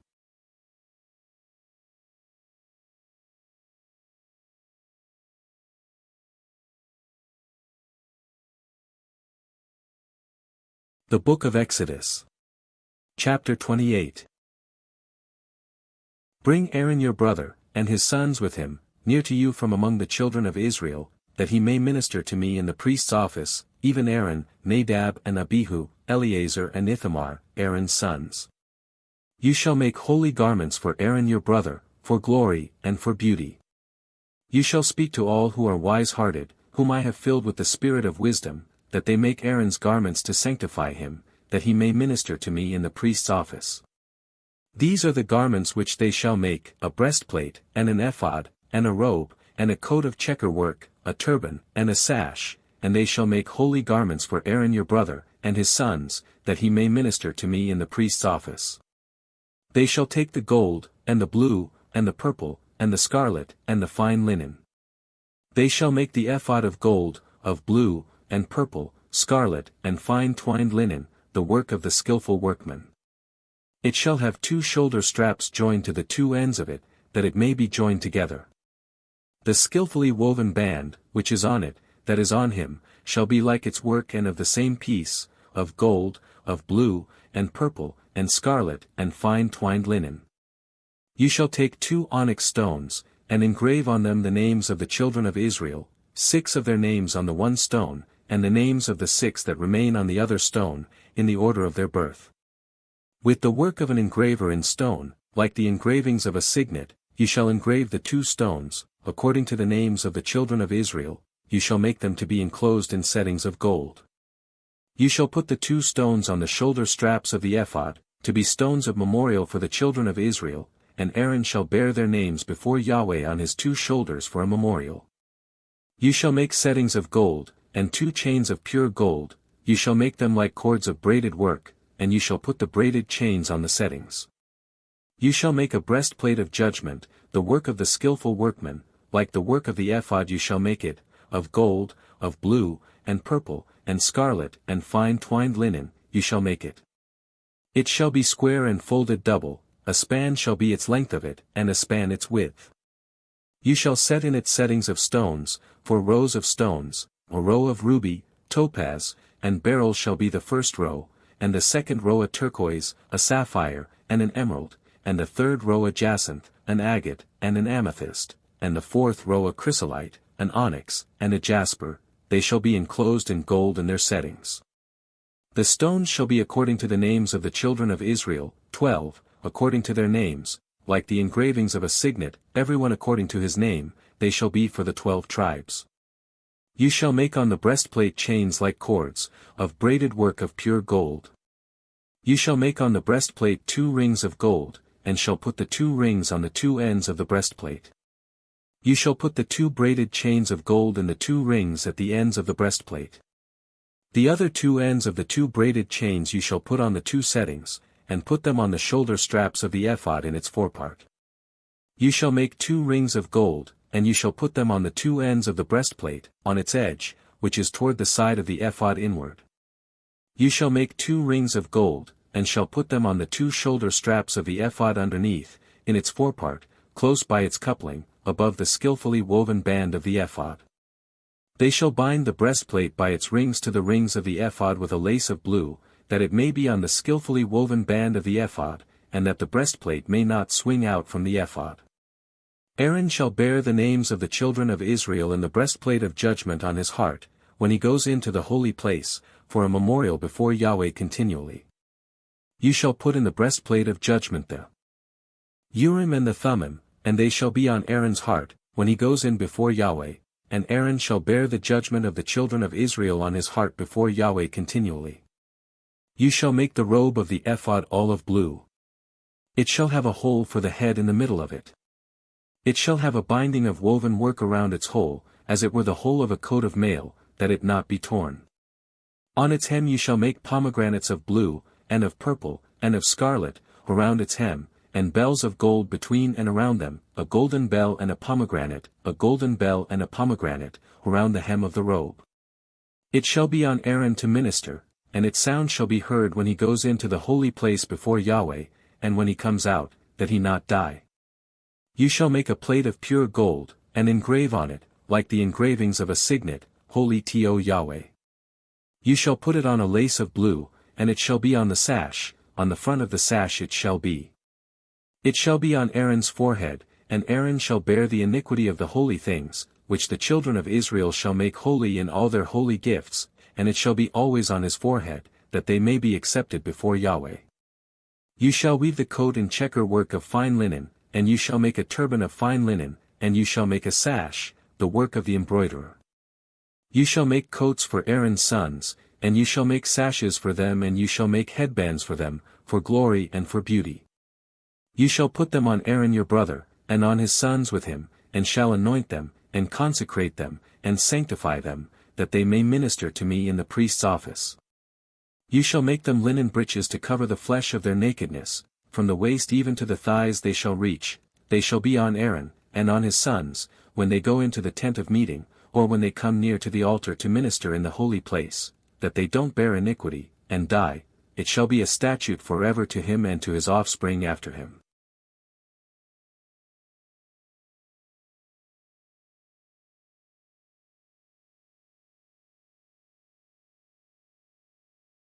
The Book of Exodus. Chapter 29. This is the thing that you shall do to them to make them holy, to minister to me in the priest's office. Take 1 young bull and 2 rams without defect, unleavened bread, unleavened cakes mixed with oil, and unleavened wafers anointed with oil. You shall make them of fine wheat flour. You shall put them into 1 basket, and bring them in the basket, with the bull and the 2 rams. You shall bring Aaron and his sons to the door of the tent of meeting, and shall wash them with water. You shall take the garments, and put on Aaron the coat, the robe of the ephod, and the breastplate, and clothe him with the skillfully woven band of the ephod, and you shall set the turban on his head, and put the holy crown on the turban. Then you shall take the anointing oil, and pour it on his head, and anoint him. You shall bring his sons, and put coats on them. You shall clothe them with belts, Aaron and his sons, and bind headbands on them, and they shall have the priesthood by a perpetual statute, and you shall consecrate Aaron and his sons. You shall bring the bull before the tent of meeting, and Aaron and his sons shall lay their hands on the head of the bull. You shall kill the bull before Yahweh, at the door of the tent of meeting. You shall take of the blood of the bull, and put it on the horns of the altar with your finger, and you shall pour out all the blood at the base of the altar. You shall take all the fat that covers the innards, the cover of the liver, the 2 kidneys, and the fat that is on them, and burn them on the altar. But the meat of the bull, and its skin, and its dung, you shall burn with fire outside of the camp, it is a sin offering. You shall also take the 1 ram, and Aaron and his sons shall lay their hands on the head of the ram. You shall kill the ram, and you shall take its blood, and sprinkle it around on the altar. You shall cut the ram into its pieces, and wash its innards, and its legs, and put them with its pieces, and with its head. You shall burn the whole ram on the altar, it is a burnt offering to Yahweh, it is a pleasant aroma, an offering made by fire to Yahweh. You shall take the other ram, and Aaron and his sons shall lay their hands on the head of the ram. Then you shall kill the ram, and take some of its blood, and put it on the tip of the right ear of Aaron, and on the tip of the right ear of his sons, and on the thumb of their right hand, and on the big toe of their right foot, and sprinkle the blood around on the altar. You shall take of the blood that is on the altar, and of the anointing oil, and sprinkle it on Aaron, and on his garments, and on his sons, and on the garments of his sons with him, and he shall be made holy, and his garments, and his sons' garments with him. Also you shall take some of the ram's fat, the fat tail, the fat that covers the innards, the cover of the liver, the 2 kidneys, the fat that is on them, and the right thigh, for it is a ram of consecration, and 1 loaf of bread, 1 cake of oiled bread, and 1 wafer out of the basket of unleavened bread that is before Yahweh. You shall put all of this in Aaron's hands, and in his sons' hands, and shall wave them for a wave offering before Yahweh. You shall take them from their hands, and burn them on the altar on the burnt offering, for a pleasant aroma before Yahweh, it is an offering made by fire to Yahweh. You shall take the breast of Aaron's ram of consecration, and wave it for a wave offering before Yahweh, and it shall be your portion. You shall sanctify the breast of the wave offering, and the thigh of the wave offering, which is waved, and which is heaved up, of the ram of consecration, even of that which is for Aaron, and of that which is for his sons, and it shall be for Aaron and his sons as their portion forever from the children of Israel, for it is a wave offering, and it shall be a wave offering from the children of Israel of the sacrifices of their peace offerings, even their wave offering to Yahweh. The holy garments of Aaron shall be for his sons after him, to be anointed in them, and to be consecrated in them. 7 days shall the son who is priest in his place put them on, when he comes into the tent of meeting to minister in the holy place. You shall take the ram of consecration, and boil its meat in a holy place. Aaron and his sons shall eat the meat of the ram, and the bread that is in the basket, at the door of the tent of meeting. They shall eat those things with which atonement was made, to consecrate and sanctify them, but a stranger shall not eat of it, because they are holy. If anything of the meat of the consecration, or of the bread, remains to the morning, then you shall burn the remainder with fire, it shall not be eaten, because it is holy. You shall do so to Aaron, and to his sons, according to all that I have commanded you. You shall consecrate them 7 days. Every day you shall offer the bull of sin offering for atonement, and you shall cleanse the altar, when you make atonement for it, and you shall anoint it, to sanctify it. 7 days you shall make atonement for the altar, and sanctify it, and the altar shall be most holy, whatever touches the altar shall be holy. Now this is that which you shall offer on the altar, 2 lambs a year old day by day continually. The 1 lamb you shall offer in the morning, and the other lamb you shall offer at evening, and with the 1 lamb a 10th part of an ephah of fine flour mixed with the 4th part of a hin of beaten oil, and the 4th part of a hin of wine for a drink offering. The other lamb you shall offer at evening, and shall do to it according to the meal offering of the morning, and according to its drink offering, for a pleasant aroma, an offering made by fire to Yahweh. It shall be a continual burnt offering throughout your generations at the door of the tent of meeting before Yahweh, where I will meet with you, to speak there to you. There I will meet with the children of Israel, and the place shall be sanctified by my glory. I will sanctify the tent of meeting and the altar, Aaron also and his sons I will sanctify, to minister to me in the priest's office. I will dwell among the children of Israel, and will be their God. They shall know that I am Yahweh their God, who brought them out of the land of Egypt, that I might dwell among them, I am Yahweh their God.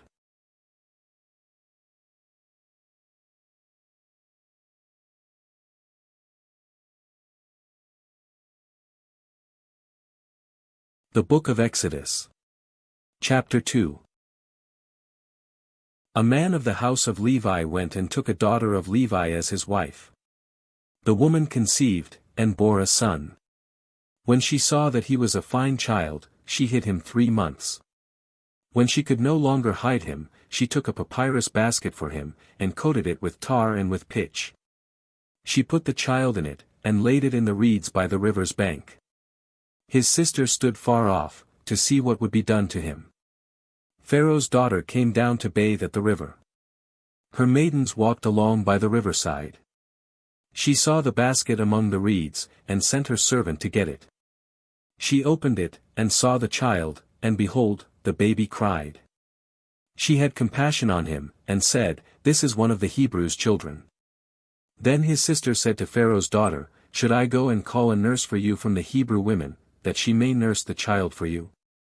Pharaoh's daughter said to her, "Go." The young woman went and called the child's mother. Pharaoh's daughter said to her, "Take this child away, and nurse him for me, and I will give you your wages." The woman took the child, and nursed it. The child grew, and she brought him to Pharaoh's daughter, and he became her son. She named him Moses, and said, "Because I drew him out of the water." In those days, when Moses had grown up, he went out to his brothers, and looked at their burdens. He saw an Egyptian striking a Hebrew, one of his brothers.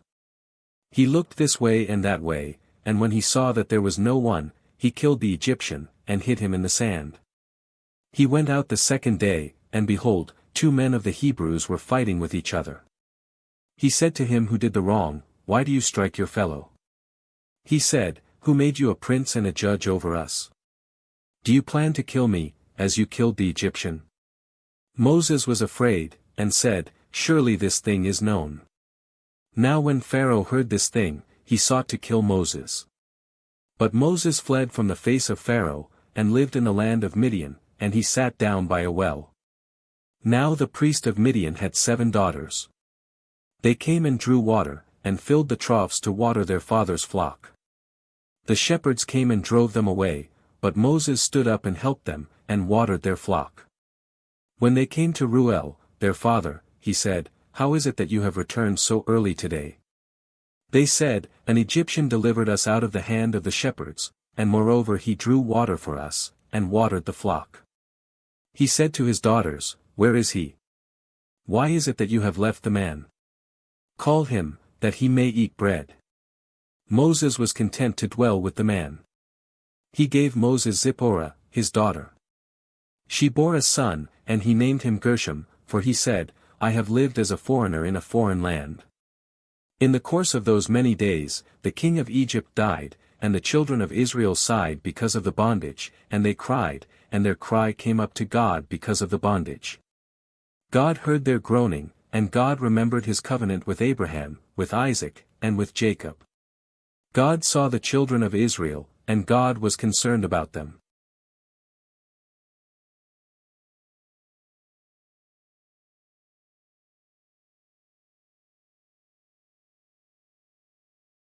The Book of Exodus. Chapter 30. You shall make an altar to burn incense on. You shall make it of acacia wood. Its length shall be a cubit, and its width a cubit. It shall be square, and its height shall be 2 cubits. Its horns shall be of one piece with it. You shall overlay it with pure gold, its top, its sides around it, and its horns, and you shall make a gold molding around it.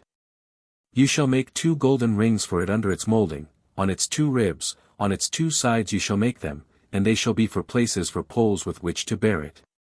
You shall make the poles of acacia wood, and overlay them with gold.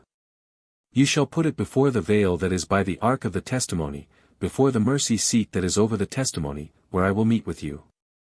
Aaron shall burn incense of sweet spices on it every morning. When he tends the lamps, he shall burn it. When Aaron lights the lamps at evening, he shall burn it, a perpetual incense before Yahweh throughout your generations. You shall offer no strange incense on it, nor burnt offering, nor meal offering, and you shall pour no drink offering on it. Aaron shall make atonement on its horns once in the year, with the blood of the sin offering of atonement once in the year he shall make atonement for it throughout your generations. It is most holy to Yahweh. Yahweh spoke to Moses, saying, When you take a census of the children of Israel, according to those who are counted among them, then each man shall give a ransom for his soul to Yahweh, when you count them, that there be no plague among them when you count them. They shall give this, everyone who passes over to those who are counted, half a shekel after the shekel of the sanctuary, the shekel is 20 gerahs, half a shekel for an offering to Yahweh. Everyone who passes over to those who are counted, from 20 years old and upward, shall give the offering to Yahweh. The rich shall not give more, and the poor shall not give less, than the half shekel, when they give the offering of Yahweh, to make atonement for your souls. You shall take the atonement money from the children of Israel, and shall appoint it for the service of the tent of meeting, that it may be a memorial for the children of Israel before Yahweh, to make atonement for your souls.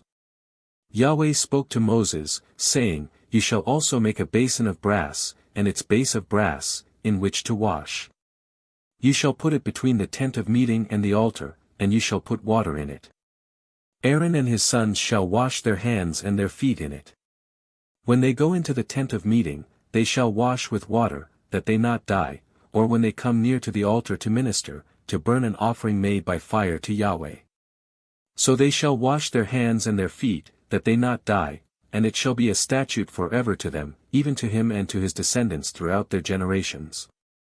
Moreover Yahweh spoke to Moses, saying, Also take fine spices, of liquid myrrh, 500 shekels, and of fragrant cinnamon half as much, even 250, and of fragrant cane, 250, and of cassia 500, after the shekel of the sanctuary, and a hin of olive oil. You shall make it into a holy anointing oil, a perfume compounded after the art of the perfumer, it shall be a holy anointing oil. You shall use it to anoint the tent of meeting, the ark of the testimony, the table and all its articles, the lampstand and its accessories, the altar of incense, the altar of burnt offering with all its utensils, and the basin with its base. You shall sanctify them, that they may be most holy. Whatever touches them shall be holy. You shall anoint Aaron and his sons, and sanctify them, that they may minister to me in the priest's office. You shall speak to the children of Israel, saying, This shall be a holy anointing oil to me throughout your generations. It shall not be poured on man's flesh, and do not make any like it, according to its composition. It is holy. It shall be holy to you. Whoever compounds any like it, or whoever puts any of it on a stranger, he shall be cut off from his people.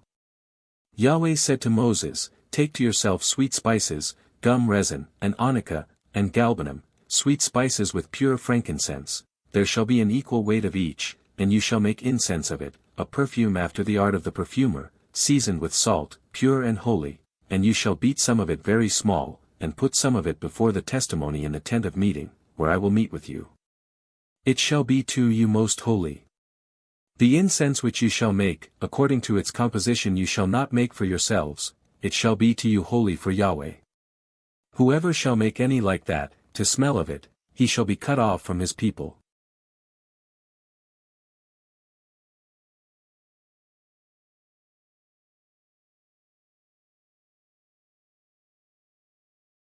The Book of Exodus. Chapter 31.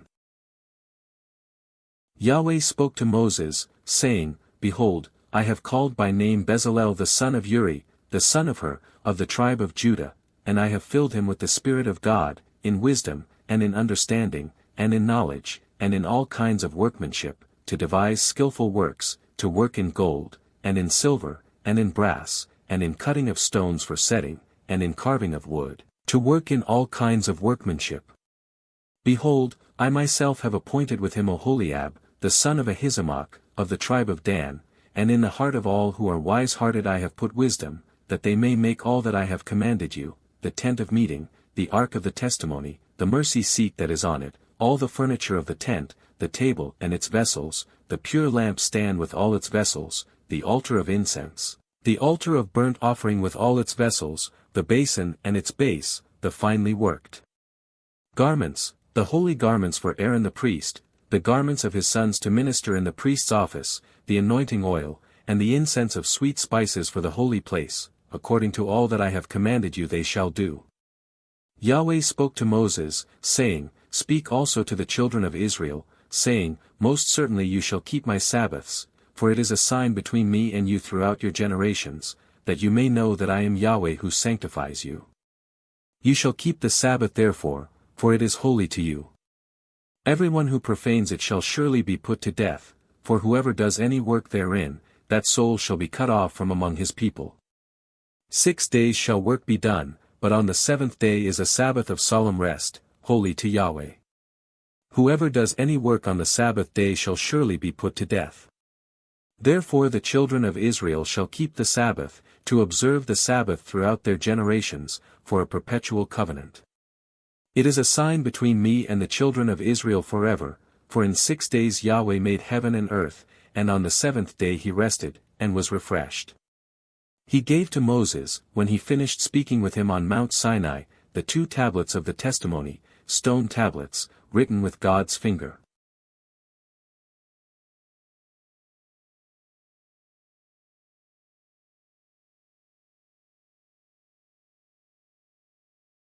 The Book of Exodus.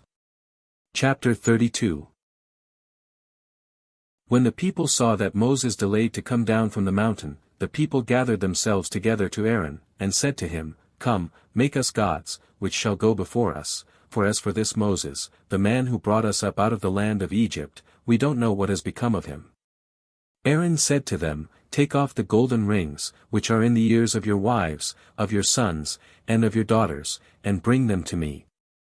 All the people took off the golden rings which were in their ears, and brought them to Aaron.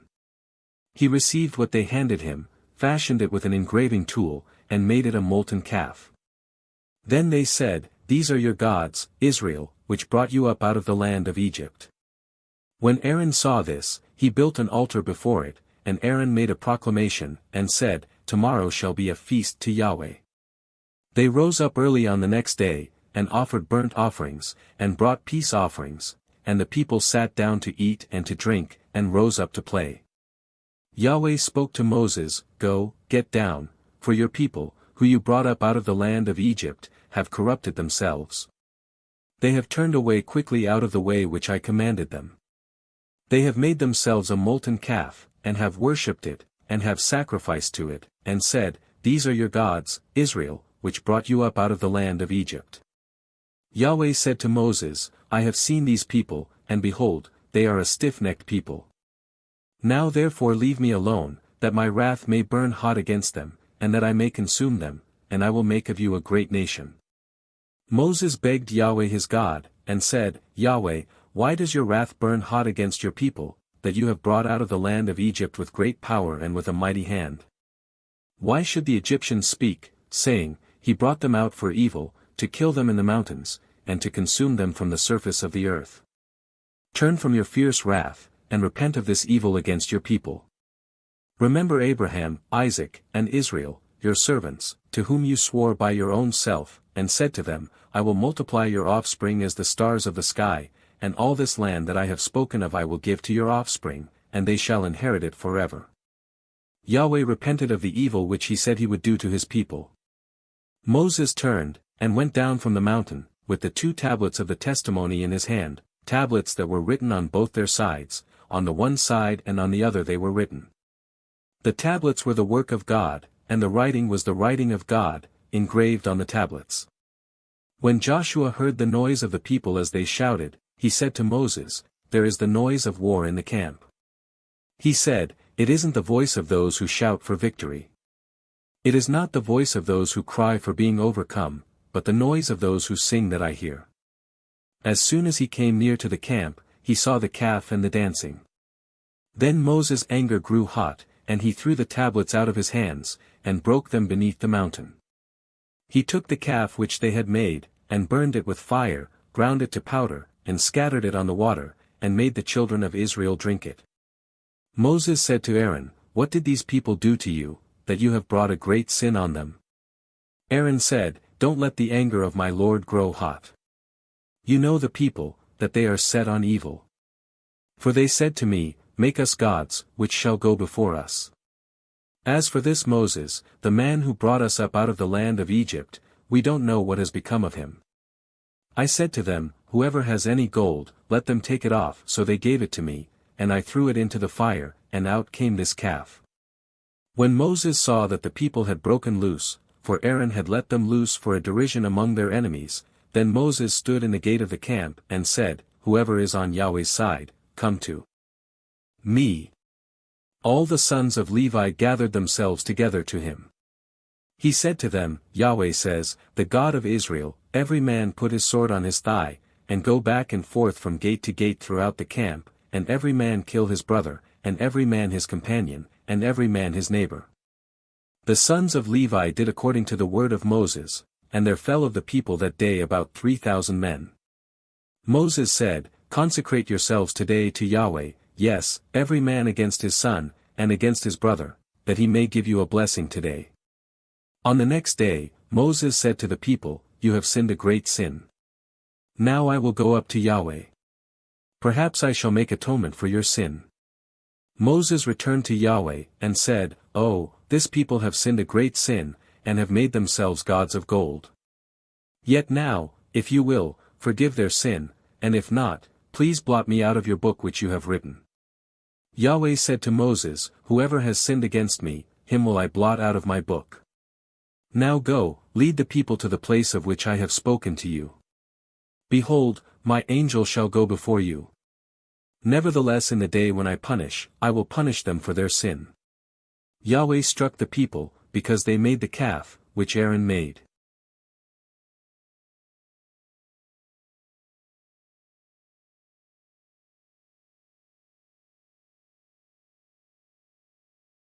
The Book of Exodus. Chapter 33. Yahweh spoke to Moses, depart, go up from here, you and the people that you have brought up out of the land of Egypt, to the land of which I swore to Abraham, to Isaac, and to Jacob, saying, I will give it to your offspring. I will send an angel before you, and I will drive out the Canaanite, the Amorite, and the Hittite, and the Perizzite, the Hivite, and the Jebusite, to a land flowing with milk and honey, for I will not go up among you, for you are a stiff-necked people, lest I consume you on the way. When the people heard this evil news, they mourned, and no one put on his jewelry. Yahweh said to Moses, tell the children of Israel, you are a stiff-necked people. If I were to go up among you for one moment, I would consume you. Therefore now take off your jewelry from you, that I may know what to do to you. The children of Israel stripped themselves of their jewelry from Mount Horeb onward. Now Moses used to take the tent and pitch it outside the camp, far away from the camp, and he called it, the tent of meeting. Everyone who sought Yahweh went out to the tent of meeting, which was outside the camp.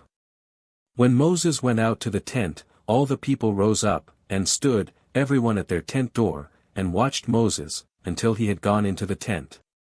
When Moses entered into the tent, the pillar of cloud descended, stood at the door of the tent, and spoke with Moses. All the people saw the pillar of cloud stand at the door of the tent, and all the people rose up and worshipped, everyone at their tent door. Yahweh spoke to Moses face to face, as a man speaks to his friend. He turned again into the camp, but his servant Joshua, the son of Nun, a young man, didn't depart from the tent. Moses said to Yahweh, behold, you tell me, bring up this people, and you haven't let me know whom you will send with me. Yet you have said, I know you by name, and you have also found favor in my sight. Now therefore, if I have found favor in your sight, please show me now your way, that I may know you, so that I may find favor in your sight, and consider that this nation is your people. He said, my presence will go with you, and I will give you rest. He said to him, if your presence doesn't go with me, don't carry us up from here. For how would people know that I have found favor in your sight, I and your people? Isn't it that you go with us, so that we are separated, I and your people, from all the people who are on the surface of the earth? Yahweh said to Moses, I will do this thing also that you have spoken, for you have found favor in my sight, and I know you by name. He said, please show me your glory. He said, I will make all my goodness pass before you, and will proclaim Yahweh's name before you. I will be gracious to whom I will be gracious, and will show mercy on whom I will show mercy. He said, "You cannot see my face, for man may not see me and live." Yahweh also said, "Behold, there is a place by me, and you shall stand on the rock. It will happen, while my glory passes by, that I will put you in a cleft of the rock, and will cover you with my hand until I have passed by, then I will take away my hand, and you will see my back, but my face shall not be seen."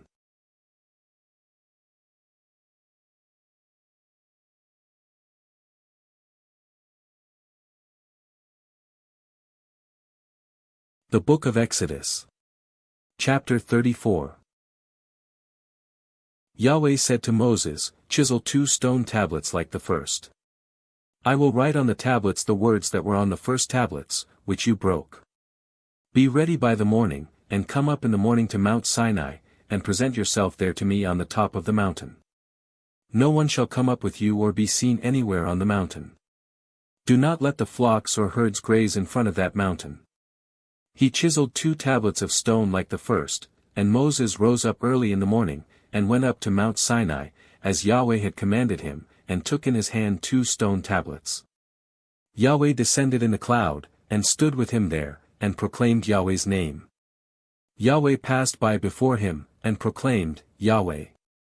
Yahweh, a merciful and gracious God, slow to anger, and abundant in loving kindness and truth, keeping loving kindness for thousands, forgiving iniquity and disobedience and sin, and who will by no means clear the guilty, visiting the iniquity of the fathers on the children, and on the children's children, on the 3rd and on the 4th generation."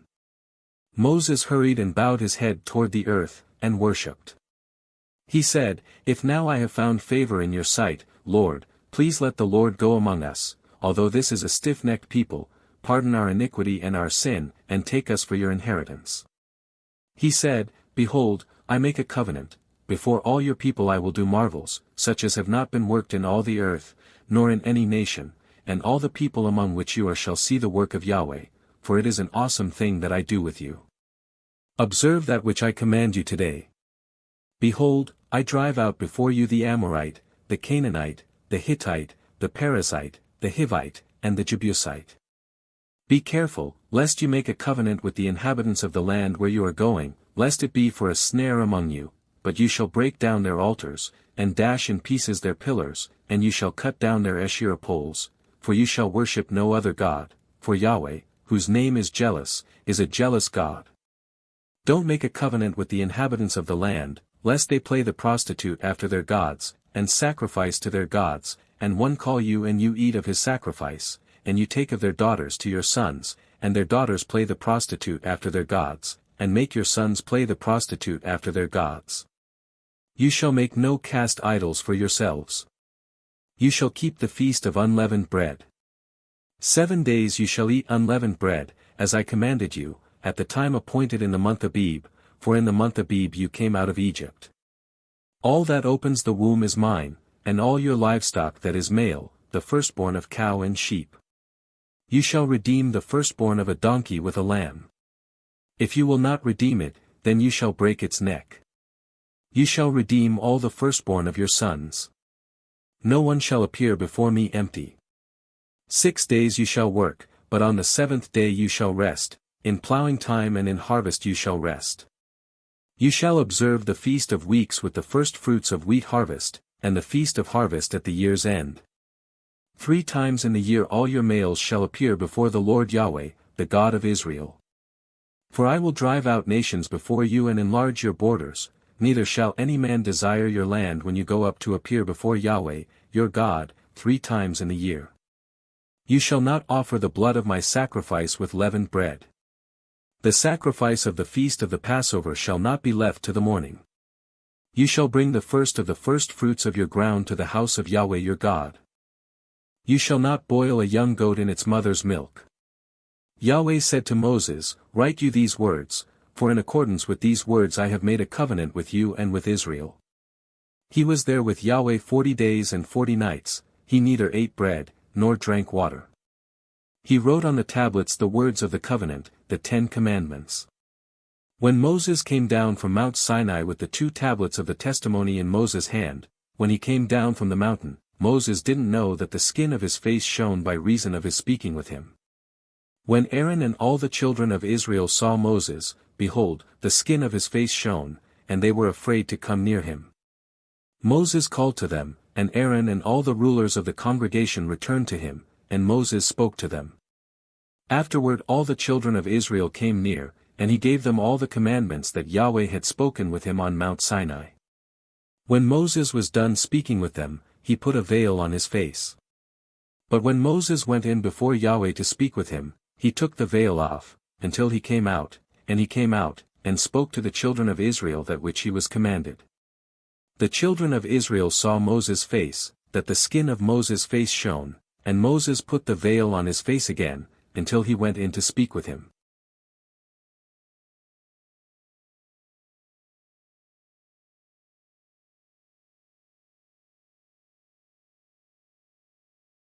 The Book of Exodus. Chapter 35. Moses assembled all the congregation of the children of Israel, and said to them, These are the words which Yahweh has commanded, that you should do them. 6 days shall work be done, but on the 7th day there shall be a holy day for you, a Sabbath of solemn rest to Yahweh. Whoever does any work in it shall be put to death. You shall kindle no fire throughout your habitations on the Sabbath day. Moses spoke to all the congregation of the children of Israel, saying, This is the thing which Yahweh commanded, saying, Take from among you an offering to Yahweh. Whoever is of a willing heart, let him bring it, Yahweh's offering, gold, silver, brass, blue, purple, scarlet, fine linen, goat's hair, ram skins dyed red, sea-cow hides, acacia wood, oil for the light, spices for the anointing oil and for the sweet incense, onyx stones, and stones to be set for the ephod and for the breastplate. Let every wise-hearted man among you come, and make all that Yahweh has commanded, the tabernacle, its outer covering, its roof, its clasps, its boards, its bars, its pillars, and its sockets, the ark, and its poles, the mercy seat, the veil of the screen, the table with its poles and all its vessels, and the showbread, the lampstand also for the light, with its vessels, its lamps, and the oil for the light, and the altar of incense with its poles, the anointing oil, the sweet incense, the screen for the door, at the door of the tabernacle, the altar of burnt offering, with its grating of brass, its poles, and all its vessels, the basin and its base, the hangings of the court, its pillars, their sockets, and the screen for the gate of the court, the pins of the tabernacle, the pins of the court, and their cords, the finely worked garments, for ministering in the holy place, the holy garments for Aaron the priest, and the garments of his sons, to minister in the priest's office. All the congregation of the children of Israel departed from the presence of Moses. They came, everyone whose heart stirred him up, and everyone whom his spirit made willing, and brought Yahweh's offering, for the work of the tent of meeting, and for all of its service, and for the holy garments. They came, both men and women, as many as were willing-hearted, and brought brooches, earrings, signet rings, and armlets, all jewels of gold, even every man who offered an offering of gold to Yahweh. Everyone, with whom was found blue, purple, scarlet, fine linen, goat's hair, ram skins dyed red, and sea-cow hides, brought them. Everyone who offered an offering of silver and brass brought Yahweh's offering, and everyone, with whom was found acacia wood for any work of the service, brought it.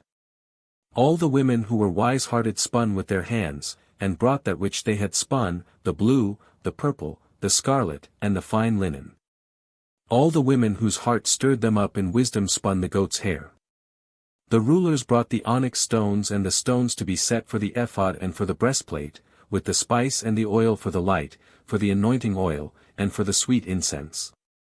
The children of Israel brought a freewill offering to Yahweh, every man and woman, whose heart made them willing to bring for all the work, which Yahweh had commanded to be made by Moses. Moses said to the children of Israel, Behold, Yahweh has called by name Bezalel the son of Uri, the son of Hur, of the tribe of Judah. He has filled him with the Spirit of God, in wisdom, in understanding, in knowledge, and in all kinds of workmanship, and to make skillful works, to work in gold, in silver, in brass, in cutting of stones for setting, and in carving of wood, to work in all kinds of skillful workmanship. He has put in his heart that he may teach, both he, and Oholiab, the son of Ahisamach, of the tribe of Dan. He has filled them with wisdom of heart, to work all kinds of workmanship, of the engraver, of the skillful workman, and of the embroiderer, in blue, in purple, in scarlet and in fine linen, and of the weaver. Even of those who do any workmanship, and of those who make skillful works.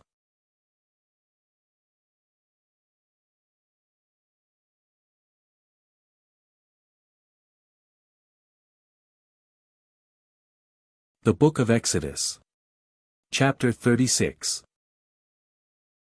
Bezalel and Oholiab shall work with every wise-hearted man, in whom Yahweh has put wisdom and understanding to know how to do all the work for the service of the sanctuary, according to all that Yahweh has commanded. Moses called Bezalel and Oholiab, and every wise-hearted man, in whose heart Yahweh had put wisdom, even everyone whose heart stirred him up to come to the work to do it, and they received from Moses all the offering which the children of Israel had brought for the work of the service of the sanctuary, with which to make it. They brought yet to him freewill offerings every morning. All the wise men, who performed all the work of the sanctuary, each came from his work which they did. They spoke to Moses, saying, The people bring much more than enough for the service of the work which Yahweh commanded to make. Moses gave commandment, and they caused it to be proclaimed throughout the camp, saying, Let neither man nor woman make anything else for the offering for the sanctuary. So the people were restrained from bringing. For the stuff they had was sufficient for all the work to make it, and too much. All the wise-hearted men among those who did the work made the tabernacle with 10 curtains, of fine twined linen, blue, purple, and scarlet, with cherubim, the work of the skillful workmen, they made them. The length of each curtain was 28 cubits, and the width of each curtain 4 cubits. All the curtains had one measure. He coupled 5 curtains to one another, and the other 5 curtains he coupled to one another. He made loops of blue on the edge of the one curtain from the edge in the coupling. Likewise he made in the edge of the curtain that was outermost in the second coupling. He made 50 loops in the one curtain, and he made 50 loops in the edge of the curtain that was in the second coupling. The loops were opposite to one another. He made 50 clasps of gold, and coupled the curtains to one another with the clasps, so the tabernacle was a unit. He made curtains of goat's hair for a covering over the tabernacle. He made them 11 curtains. The length of each curtain was 30 cubits, and 4 cubits the width of each curtain. The 11 curtains had one measure. He coupled 5 curtains by themselves, and 6 curtains by themselves. He made 50 loops on the edge of the curtain that was outermost in the coupling, and he made 50 loops on the edge of the curtain which was outermost in the second coupling. He made 50 clasps of brass to couple the tent together, that it might be a unit. He made a covering for the tent of ram's skins dyed red, and a covering of sea-cow hides above.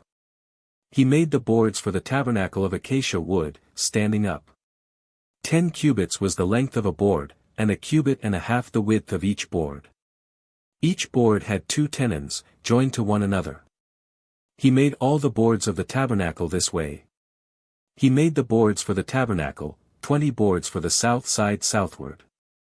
He made 40 sockets of silver under the 20 boards, 2 sockets under one board for its 2 tenons, and 2 sockets under another board for its 2 tenons. For the second side of the tabernacle, on the north side, he made 20 boards, and their 40 sockets of silver, 2 sockets under one board, and 2 sockets under another board. For the far part of the tabernacle westward he made 6 boards. He made 2 boards for the corners of the tabernacle in the far part. They were double beneath, and in the same way they were all the way to its top to one ring. He did this to both of them in the 2 corners. There were 8 boards, and their sockets of silver, 16 sockets, under every board 2 sockets. He made bars of acacia wood, 5 for the boards of the one side of the tabernacle, and 5 bars for the boards of the other side of the tabernacle, and 5 bars for the boards of the tabernacle for the hinder part westward. He made the middle bar to pass through in the middle of the boards from the one end to the other. He overlaid the boards with gold, and made their rings of gold as places for the bars, and overlaid the bars with gold. He made the veil of blue, purple, scarlet, and fine twined linen, with cherubim. He made it the work of a skillful workman. He made 4 pillars of acacia for it, and overlaid them with gold. Their hooks were of gold. He cast 4 sockets of silver for them.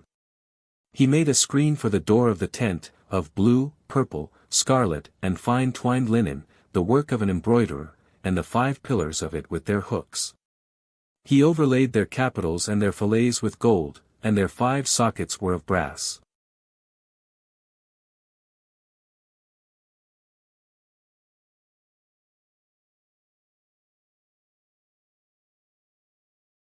The Book of Exodus. Chapter 37. Bezalel made the ark of acacia wood. Its length was 2½ cubits, and its width 1.5 cubits, and 1.5 cubits its height. He overlaid it with pure gold inside and outside, and made a molding of gold for it around it. He cast 4 rings of gold for it, in its 4 feet, even 2 rings on its one side, and 2 rings on its other side. He made poles of acacia wood, and overlaid them with gold. He put the poles into the rings on the sides of the ark, to bear the ark. He made a mercy seat of pure gold. Its length was 2½ cubits, and 1.5 cubits its width. He made 2 cherubim of gold. He made them of beaten work, at the 2 ends of the mercy seat, 1 cherub at the one end, and 1 cherub at the other end. He made the cherubim of one piece with the mercy seat at its 2 ends.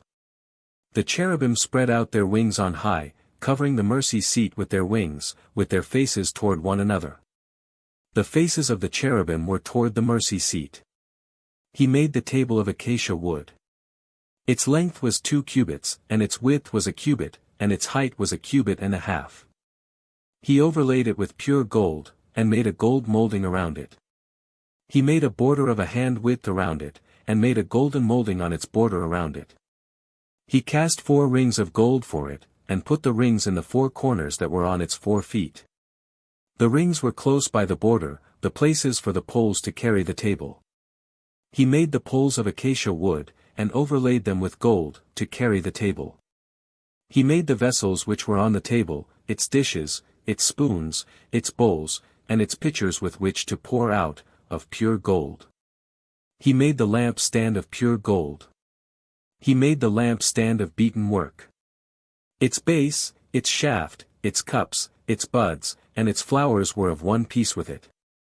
There were 6 branches going out of its sides, 3 branches of the lamp stand out of its one side, and 3 branches of the lamp stand out of its other side, 3 cups made like almond blossoms in one branch, a bud and a flower, and 3 cups made like almond blossoms in the other branch, a bud and a flower, so for the 6 branches going out of the lampstand.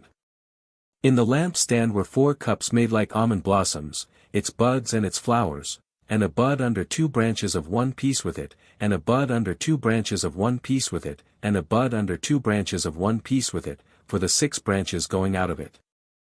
Their buds and their branches were of one piece with it. The whole thing was one beaten work of pure gold. He made it 7 lamps, and its snuffers, and its snuff dishes, of pure gold. He made it of a talent of pure gold, with all its vessels. He made the altar of incense of acacia wood.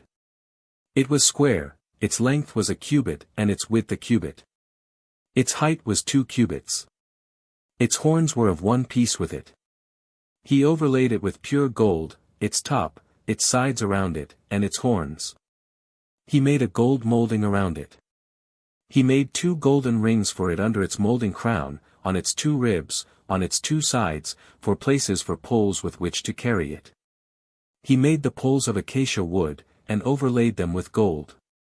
He made the holy anointing oil and the pure incense of sweet spices, after the art of the perfumer.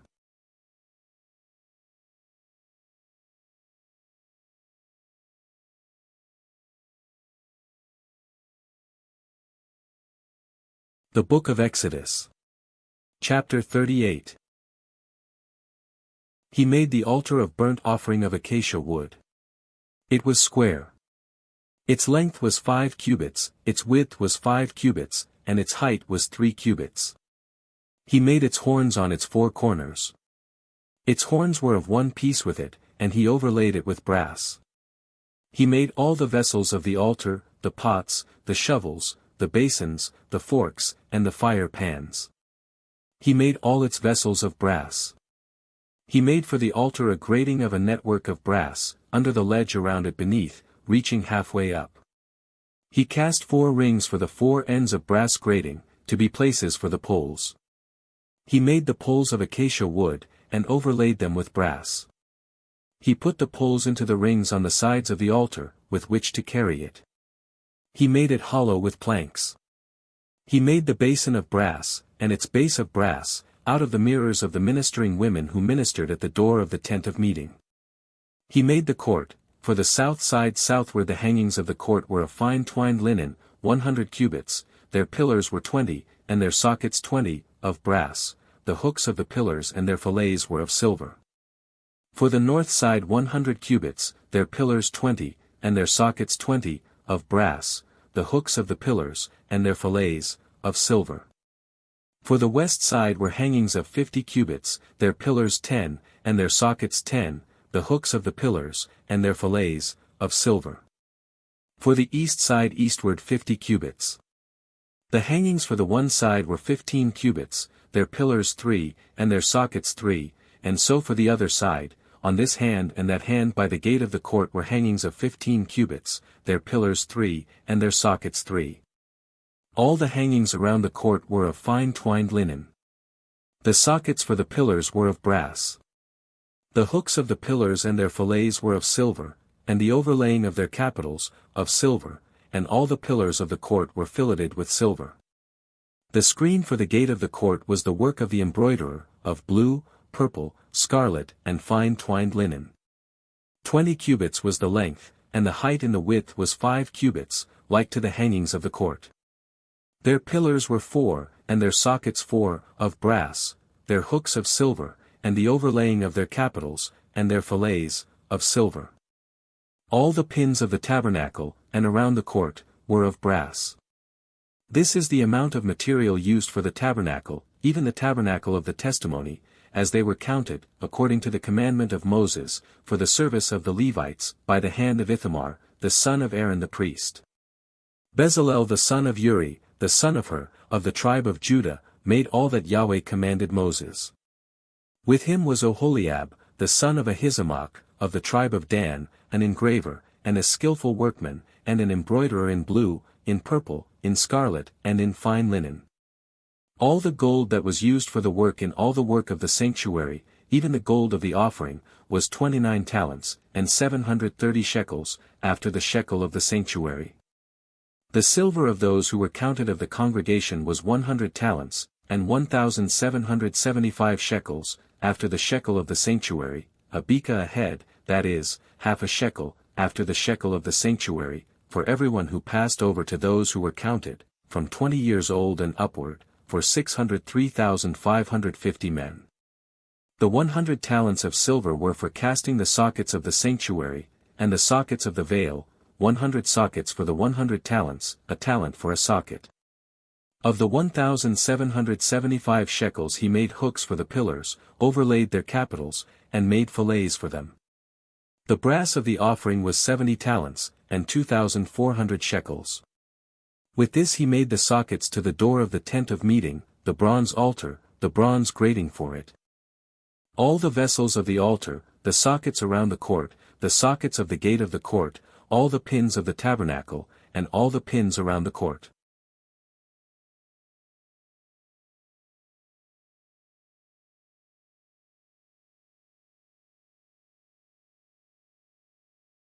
The Book of Exodus.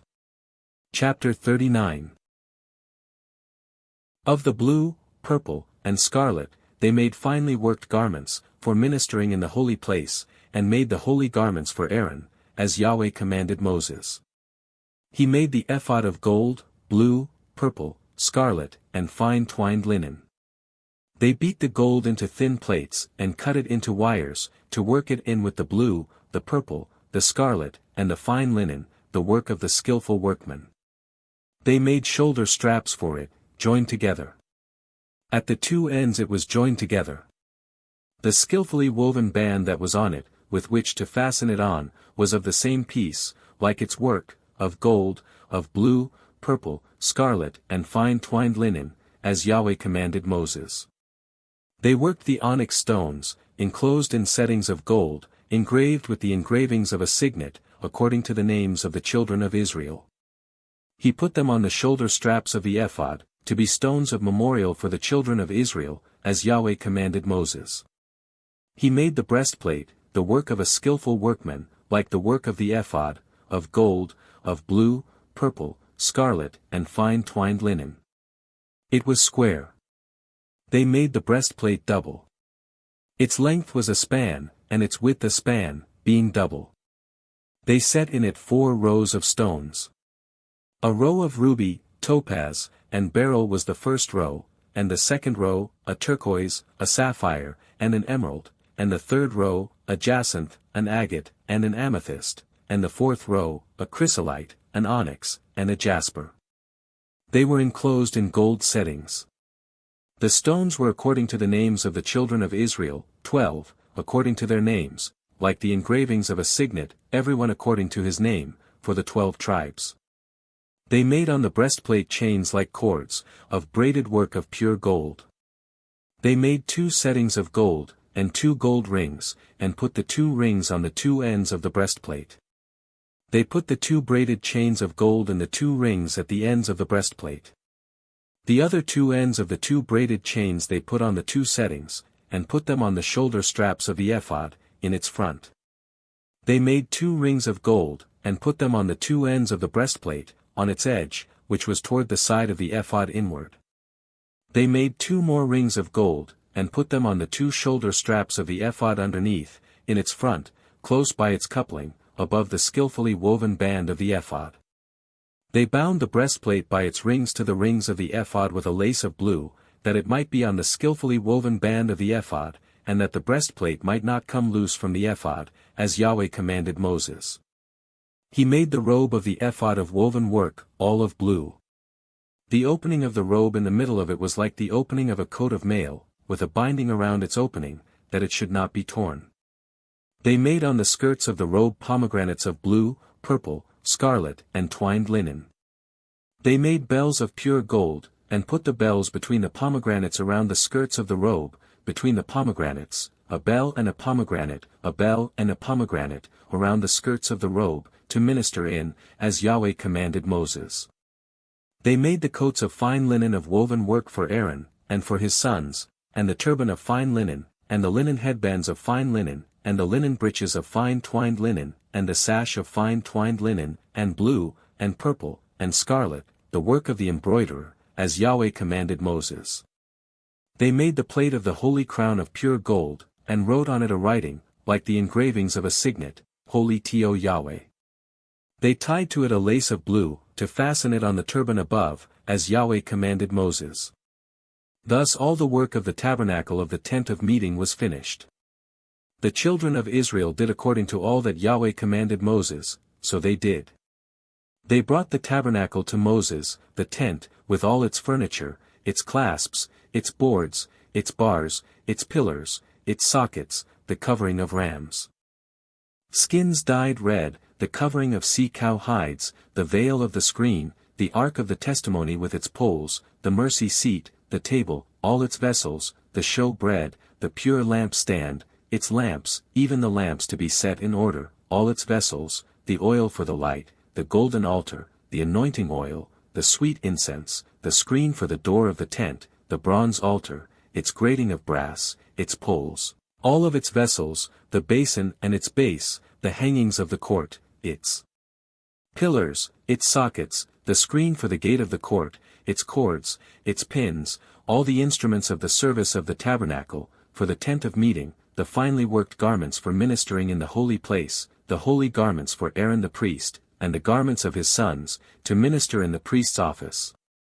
According to all that Yahweh commanded Moses, so the children of Israel did all the work. Moses saw all the work, and behold, they had done it as Yahweh had commanded, even so had they done it, and Moses blessed them.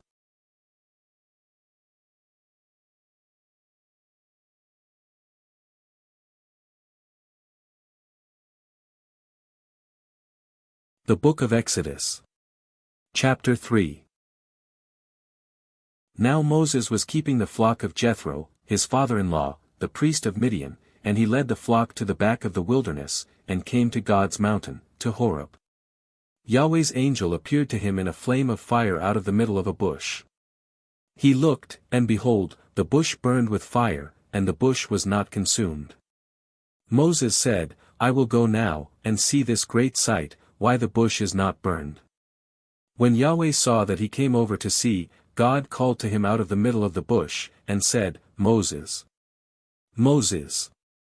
He said, Here I am. He said, Don't come close. Take off your sandals, for the place you are standing on is holy ground. Moreover he said, I am the God of your father, the God of Abraham, the God of Isaac, and the God of Jacob. Moses hid his face, for he was afraid to look at God. Yahweh said, I have surely seen the affliction of my people who are in Egypt, and have heard their cry because of their taskmasters, for I know their sorrows. I have come down to deliver them out of the hand of the Egyptians, and to bring them up out of that land to a good and large land, to a land flowing with milk and honey, to the place of the Canaanite, the Hittite, the Amorite, the Perizzite, the Hivite, and the Jebusite. Now, behold, the cry of the children of Israel has come to me. Moreover I have seen the oppression with which the Egyptians oppress them. Come now therefore, and I will send you to Pharaoh, that you may bring my people, the children of Israel, out of Egypt. Moses said to God, Who am I, that I should go to Pharaoh, and that I should bring the children of Israel out of Egypt? He said, Certainly I will be with you. This will be the token to you, that I have sent you, when you have brought the people out of Egypt, you shall serve God on this mountain. Moses said to God, Behold, when I come to the children of Israel, and tell them, The God of your fathers has sent me to you, and they ask me, What is his name? What should I tell them? God said to Moses, I am who I am, and he said, You shall tell the children of Israel this, I am has sent me to you. God said moreover to Moses, You shall tell the children of Israel this, Yahweh, the God of your fathers, the God of Abraham, the God of Isaac, and the God of Jacob, has sent me to you. This is my name forever, and this is my memorial to all generations. Go and gather the elders of Israel together, and tell them, Yahweh, the God of your fathers, the God of Abraham, of Isaac, and of Jacob, has appeared to me, saying, I have surely visited you, and seen that which is done to you in Egypt, and I have said, I will bring you up out of the affliction of Egypt to the land of the Canaanite, the Hittite, the Amorite, the Perizzite, the Hivite, and the Jebusite, to a land flowing with milk and honey. They will listen to your voice, and you shall come, you and the elders of Israel, to the king of Egypt, and you shall tell him, Yahweh, the God of the Hebrews, has met with us. Now please let us go 3 days' journey into the wilderness, that we may sacrifice to Yahweh, our God. I know that the king of Egypt won't give you permission to go, no, not by a mighty hand. I will reach out my hand and strike Egypt with all my wonders which I will do among them, and after that he will let you go. I will give this people favor in the sight of the Egyptians, and it will happen that when you go, you shall not go empty-handed. But every woman shall ask of her neighbor, and of her who visits her house, jewels of silver, jewels of gold, and clothing, and you shall put them on your sons, and on your daughters. You shall plunder the Egyptians.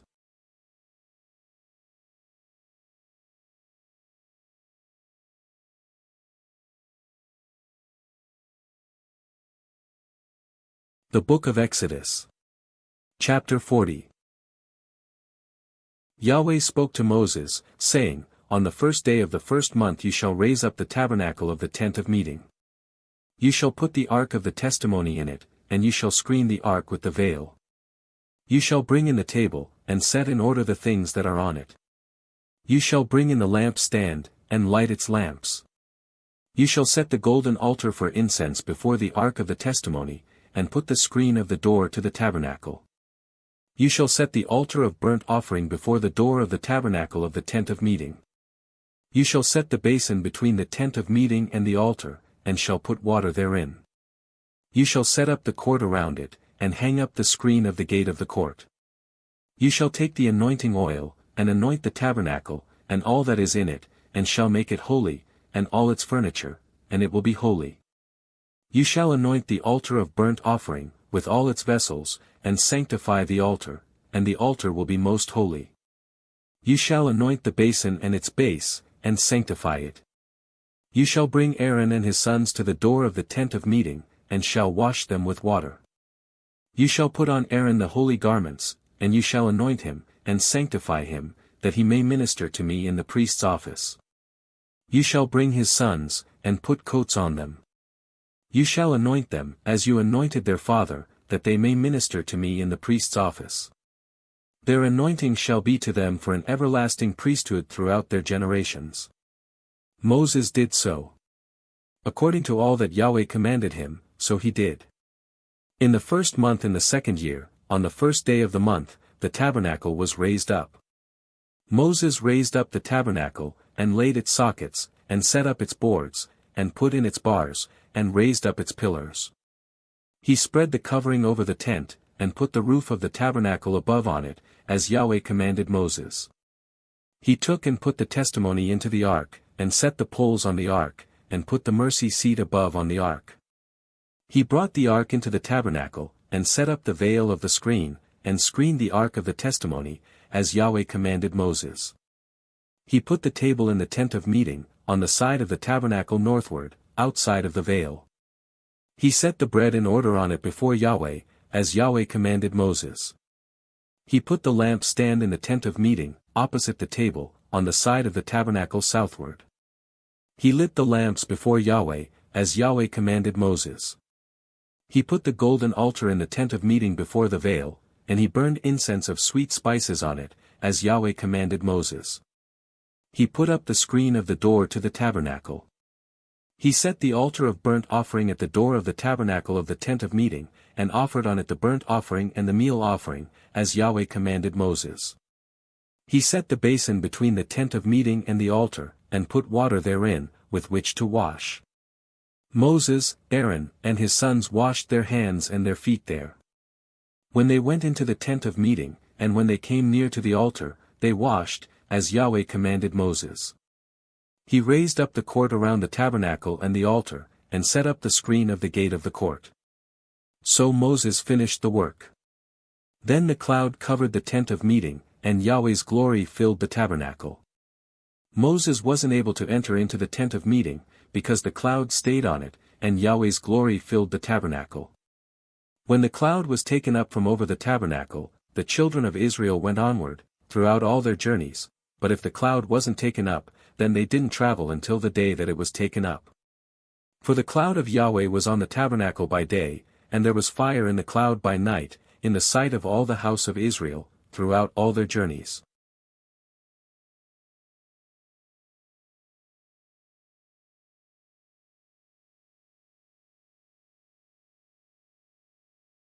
The Book of Exodus. Chapter 4. Moses answered, But, behold, they will not believe me, nor listen to my voice, for they will say, Yahweh has not appeared to you. Yahweh said to him, What is that in your hand? He said, A rod. He said, Throw it on the ground. He threw it on the ground, and it became a snake, and Moses ran away from it. Yahweh said to Moses, Stretch out your hand, and take it by the tail. He stretched out his hand, and took hold of it, and it became a rod in his hand. That they may believe that Yahweh, the God of their fathers, the God of Abraham, the God of Isaac, and the God of Jacob, has appeared to you. Yahweh said furthermore to him, Now put your hand inside your cloak. He put his hand inside his cloak, and when he took it out, behold, his hand was leprous, as white as snow. He said, Put your hand inside your cloak again. He put his hand inside his cloak again, and when he took it out of his cloak, behold, it had turned again as his other flesh. It will happen, if they will not believe you or listen to the voice of the first sign, that they will believe the voice of the latter sign.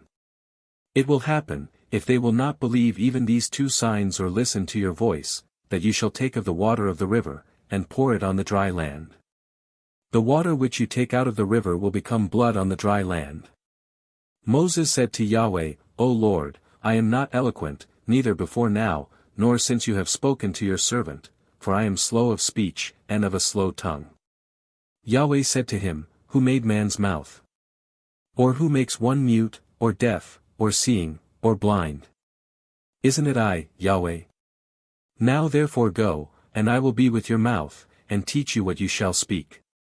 He said, Oh, Lord, please send someone else. Yahweh's anger burned against Moses, and he said, What about Aaron, your brother, the Levite? I know that he can speak well. Also, behold, he comes out to meet you. When he sees you, he will be glad in his heart.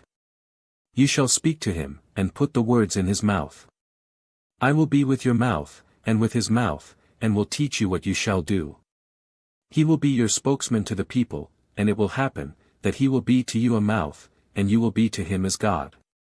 You shall take this rod in your hand, with which you shall do the signs. Moses went and returned to Jethro his father-in-law, and said to him, Please let me go and return to my brothers who are in Egypt, and see whether they are still alive. Jethro said to Moses, Go in peace. Yahweh said to Moses in Midian, Go, return into Egypt, for all the men who sought your life are dead. Moses took his wife and his sons, and set them on a donkey, and he returned to the land of Egypt. Moses took God's rod in his hand. Yahweh said to Moses, When you go back into Egypt, see that you do before Pharaoh all the wonders which I have put in your hand, but I will harden his heart and he will not let the people go.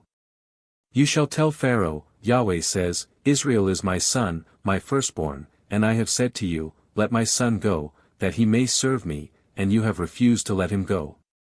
Behold, I will kill your son, your firstborn.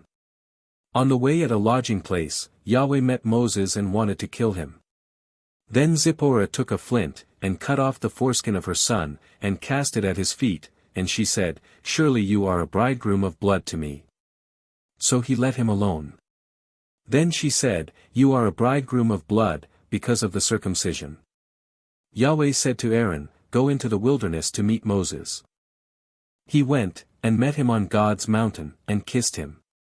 Moses told Aaron all Yahweh's words with which he had sent him, and all the signs with which he had instructed him.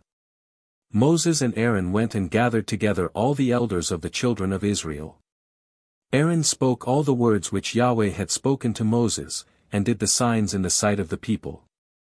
The people believed, and when they heard that Yahweh had visited the children of Israel, and that he had seen their affliction, then they bowed their heads and worshipped.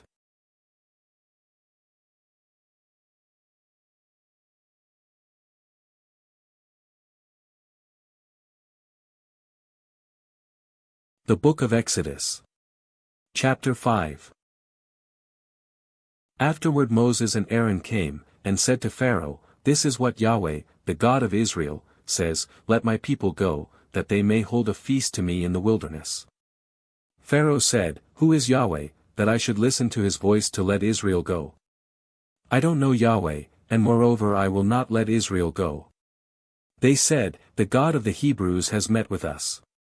Please let us go 3 days' journey into the wilderness, and sacrifice to Yahweh, our God, lest he fall on us with pestilence, or with the sword. The king of Egypt said to them, Why do you, Moses and Aaron, take the people from their work? Get back to your burdens. Pharaoh said, Behold, the people of the land are now many, and you make them rest from their burdens. The same day Pharaoh commanded the taskmasters of the people, and their officers, saying, You shall no longer give the people straw to make brick, as before. Let them go and gather straw for themselves. The number of the bricks, which they made before, you require from them. You shall not diminish anything of it, for they are idle, therefore they cry, saying, Let us go and sacrifice to our God. Let heavier work be laid on the men, that they may labor in it, and don't let them pay any attention to lying words. The taskmasters of the people went out, and their officers, and they spoke to the people, saying, This is what Pharaoh says, I will not give you straw. Go yourselves, get straw where you can find it, for nothing of your work shall be diminished. So the people were scattered abroad throughout all the land of Egypt to gather stubble for straw.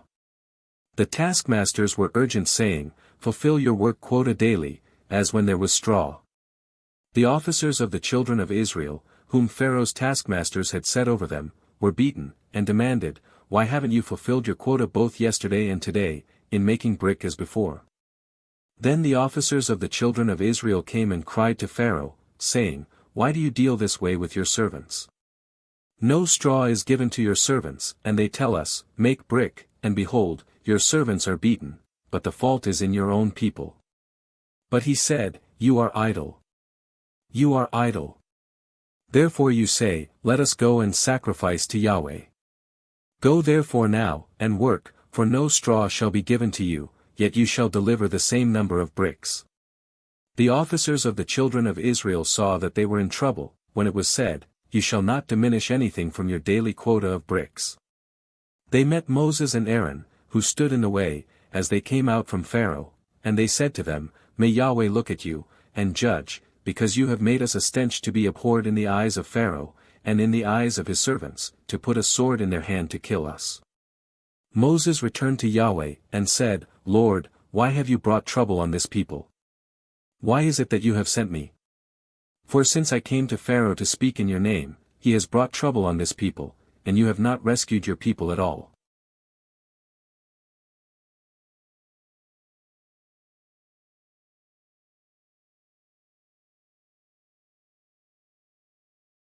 The Book of Exodus. Chapter 6. Yahweh said to Moses, Now you shall see what I will do to Pharaoh, for by a strong hand he shall let them go, and by a strong hand he shall drive them out of his land.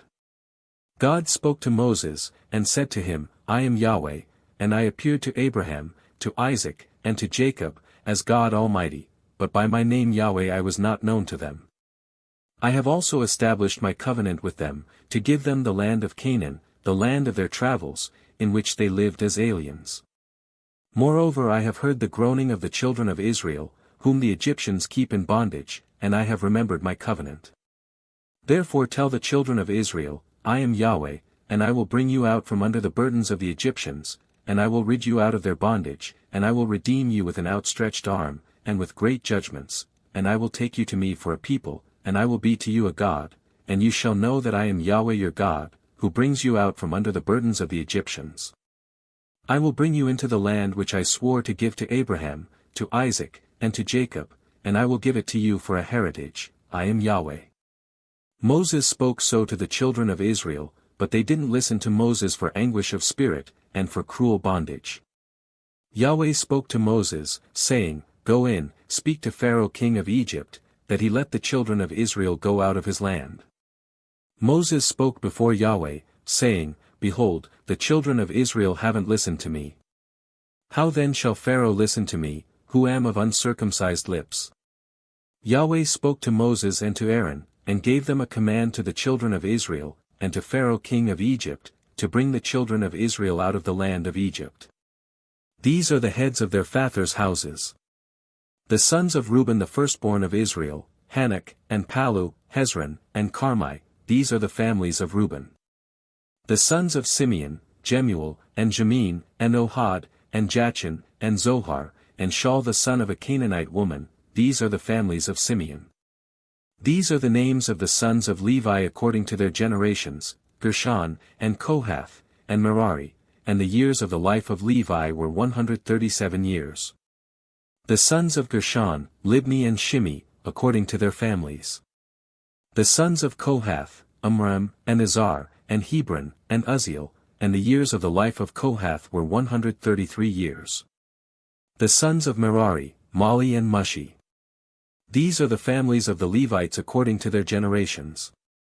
Amram took Jochebed his father's sister to himself as wife, and she bore him Aaron and Moses, and the years of the life of Amram were 137 years. The sons of Izhar, Korah, and Nepheg, and Zikri. The sons of Uzziel, Mishael, and Elzaphan, and Sithri. Aaron took Elisheba, the daughter of Amminadab, the sister of Nahshon, as his wife, and she bore him Nadab and Abihu, Eleazar and Ithamar. The sons of Korah, Asur, and Elkanah, and Abiasaph, these are the families of the Korahites. Eleazar Aaron's son took one of the daughters of Putiel as his wife, and she bore him Phinehas. These are the heads of the fathers' houses of the Levites according to their families. These are that Aaron and Moses, to whom Yahweh said, Bring out the children of Israel from the land of Egypt according to their armies. These are those who spoke to Pharaoh king of Egypt, to bring out the children of Israel from Egypt. These are that Moses and Aaron. On the day when Yahweh spoke to Moses in the land of Egypt, Yahweh spoke to Moses, saying, I am Yahweh. Speak to Pharaoh king of Egypt all that I speak to you. Moses said before Yahweh, Behold, I am of uncircumcised lips, and how shall Pharaoh listen to me?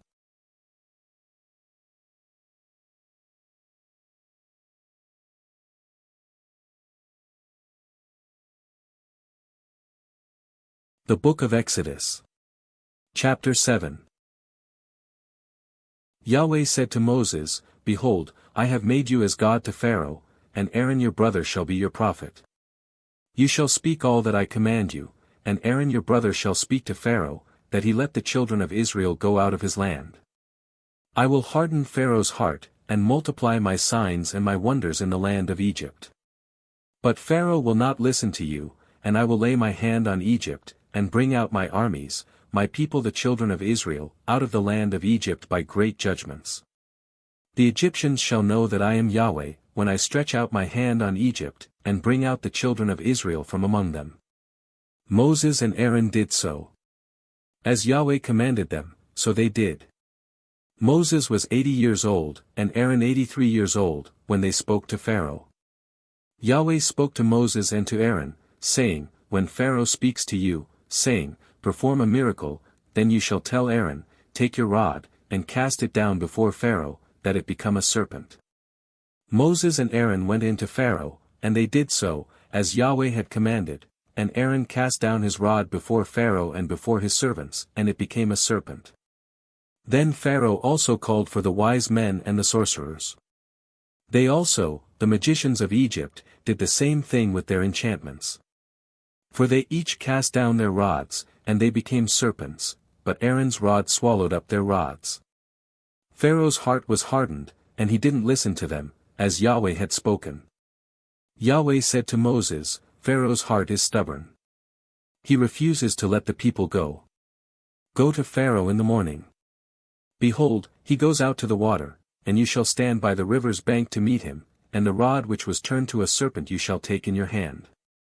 You shall tell him, Yahweh, the God of the Hebrews, has sent me to you, saying, Let my people go, that they may serve me in the wilderness, and behold, until now you haven't listened. Yahweh says, In this you shall know that I am Yahweh. Behold, I will strike with the rod that is in my hand on the waters which are in the river, and they shall be turned to blood. The fish that are in the river shall die, and the river shall become foul, and the Egyptians shall loathe to drink water from the river. Yahweh said to Moses, Tell Aaron, Take your rod, and stretch out your hand over the waters of Egypt, over their rivers, over their streams, and over their pools, and over all their ponds of water, that they may become blood, and there shall be blood throughout all the land of Egypt, both in vessels of wood and in vessels of stone. Moses and Aaron did so, as Yahweh commanded, and he lifted up the rod, and struck the waters that were in the river, in the sight of Pharaoh, and in the sight of his servants, and all the waters that were in the river were turned to blood. The fish that were in the river died, and the river became foul, and the Egyptians couldn't drink water from the river, and the blood was throughout all the land of Egypt. The magicians of Egypt did the same thing with their enchantments, and Pharaoh's heart was hardened, and he didn't listen to them, as Yahweh had spoken. Pharaoh turned and went into his house, and he didn't even take this to heart. All the Egyptians dug around the river for water to drink, for they couldn't drink the river water. 7 days were fulfilled, after Yahweh had struck the river.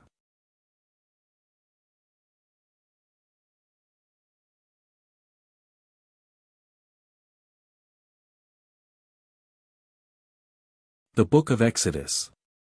Chapter 8.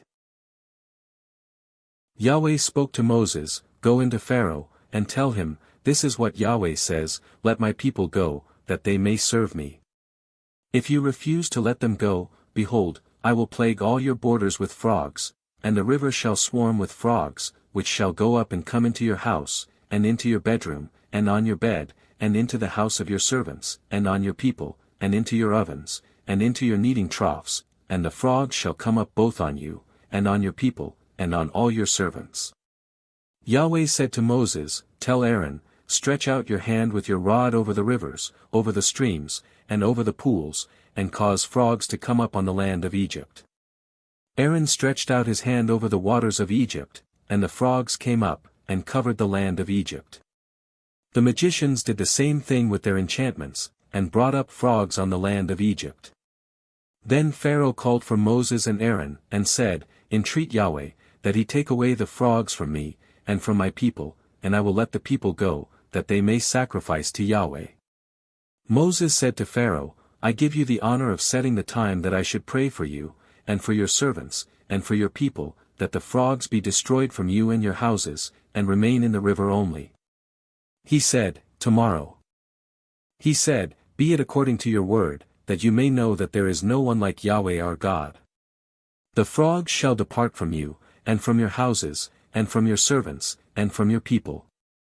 They shall remain in the river only. Moses and Aaron went out from Pharaoh, and Moses cried to Yahweh concerning the frogs which he had brought on Pharaoh. Yahweh did according to the word of Moses, and the frogs died out of the houses, out of the courts, and out of the fields. They gathered them together in heaps, and the land stank. But when Pharaoh saw that there was a respite, he hardened his heart, and didn't listen to them, as Yahweh had spoken. Yahweh said to Moses, Tell Aaron, Stretch out your rod, and strike the dust of the earth, that it may become lice throughout all the land of Egypt. They did so, and Aaron stretched out his hand with his rod, and struck the dust of the earth, and there were lice on man, and on animal, all the dust of the earth became lice throughout all the land of Egypt. The magicians tried with their enchantments to produce lice, but they couldn't. There were lice on man, and on animal.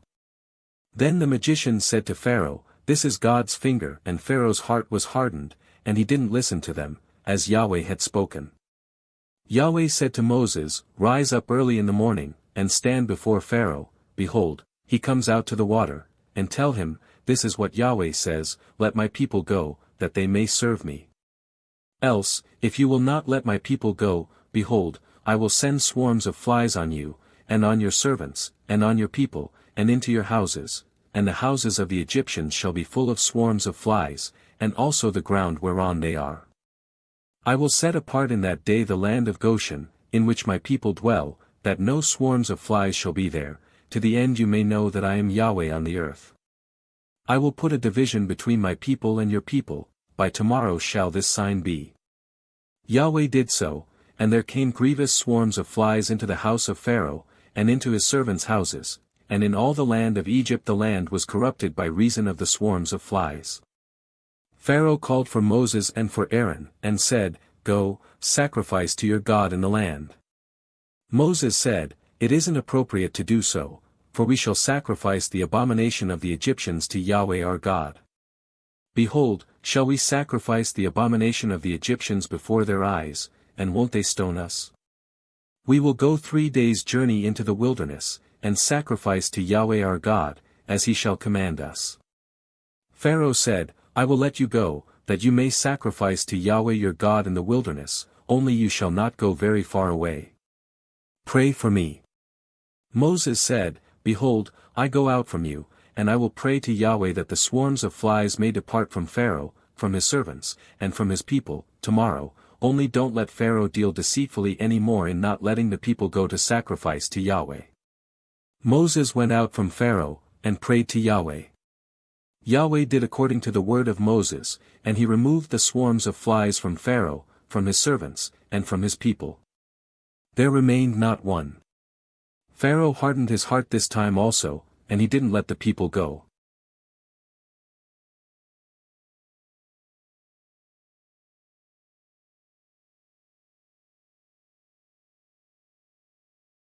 The Book of Exodus. Chapter 9.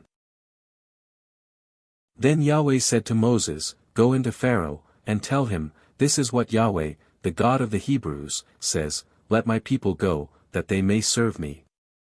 For if you refuse to let them go, and hold them still, behold, Yahweh's hand is on your livestock which are in the field, on the horses, on the donkeys, on the camels, on the herds, and on the flocks with a very grievous pestilence. Yahweh will make a distinction between the livestock of Israel and the livestock of Egypt, and nothing shall die of all that belongs to the children of Israel. Yahweh appointed a set time, saying, Tomorrow Yahweh shall do this thing in the land. Yahweh did that thing on the next day, and all the livestock of Egypt died, but of the livestock of the children of Israel, not one died. Pharaoh sent, and, behold, there was not so much as one of the livestock of the Israelites dead. But the heart of Pharaoh was stubborn, and he didn't let the people go. Yahweh said to Moses and to Aaron, Take to you handfuls of ashes of the furnace, and let Moses sprinkle it toward the sky in the sight of Pharaoh. It shall become small dust over all the land of Egypt, and shall be a boil breaking out with boils on man and on animal, throughout all the land of Egypt. They took ashes of the furnace, and stood before Pharaoh, and Moses sprinkled it up toward the sky, and it became a boil breaking out with boils on man and on animal. The magicians couldn't stand before Moses because of the boils, for the boils were on the magicians, and on all the Egyptians. Yahweh hardened the heart of Pharaoh, and he didn't listen to them, as Yahweh had spoken to Moses. Yahweh said to Moses, Rise up early in the morning, and stand before Pharaoh, and tell him, This is what Yahweh, the God of the Hebrews, says, Let my people go, that they may serve me. For this time I will send all my plagues against your heart, against your officials, and against your people, that you may know that there is no one like me in all the earth. For now I would have stretched out my hand, and struck you and your people with pestilence, and you would have been cut off from the earth, but indeed for this cause I have made you stand, to show you my power, and that my name may be declared throughout all the earth, as you still exalt yourself against my people, that you won't let them go. Behold, tomorrow about this time I will cause it to rain a very grievous hail, such as has not been in Egypt since the day it was founded even until now. Now therefore command that all of your livestock and all that you have in the field be brought into shelter. Every man and animal that is found in the field, and isn't brought home, the hail shall come down on them, and they shall die. Those who feared Yahweh's word among the servants of Pharaoh made their servants and their livestock flee into the houses. Whoever didn't respect Yahweh's word left his servants and his livestock in the field. Yahweh said to Moses, Stretch out your hand toward the sky, that there may be hail in all the land of Egypt, on man, and on animal, and on every herb of the field, throughout the land of Egypt. Moses stretched out his rod toward the heavens, and Yahweh sent thunder, hail, and lightning flashed down to the earth. Yahweh rained hail on the land of Egypt. So there was very severe hail, and lightning mixed with the hail, such as had not been in all the land of Egypt since it became a nation. The hail struck throughout all the land of Egypt all that was in the field, both man and animal, and the hail struck every herb of the field, and broke every tree of the field. Only in the land of Goshen, where the children of Israel were, there was no hail. Pharaoh sent, and called for Moses and Aaron, and said to them, I have sinned this time. Yahweh is righteous, and I and my people are wicked. Pray to Yahweh, for there has been enough of mighty thunderings and hail. I will let you go, and you shall stay no longer. Moses said to him, As soon as I have gone out of the city, I will spread abroad my hands to Yahweh. The thunders shall cease, and there will not be any more hail, that you may know that the earth is Yahweh's. But as for you and your servants, I know that you don't yet fear Yahweh God. The flax and the barley were struck, for the barley was in the ear, and the flax was in bloom. But the wheat and the spelt were not struck, for they had not grown up. Moses went out of the city from Pharaoh, and spread abroad his hands to Yahweh, and the thunders and hail ceased, and the rain was not poured on the earth. When Pharaoh saw that the rain and the hail and the thunders had ceased, he sinned yet more, and hardened his heart, he and his servants. The heart of Pharaoh was hardened, and he didn't let the children of Israel go, just as Yahweh had spoken through Moses.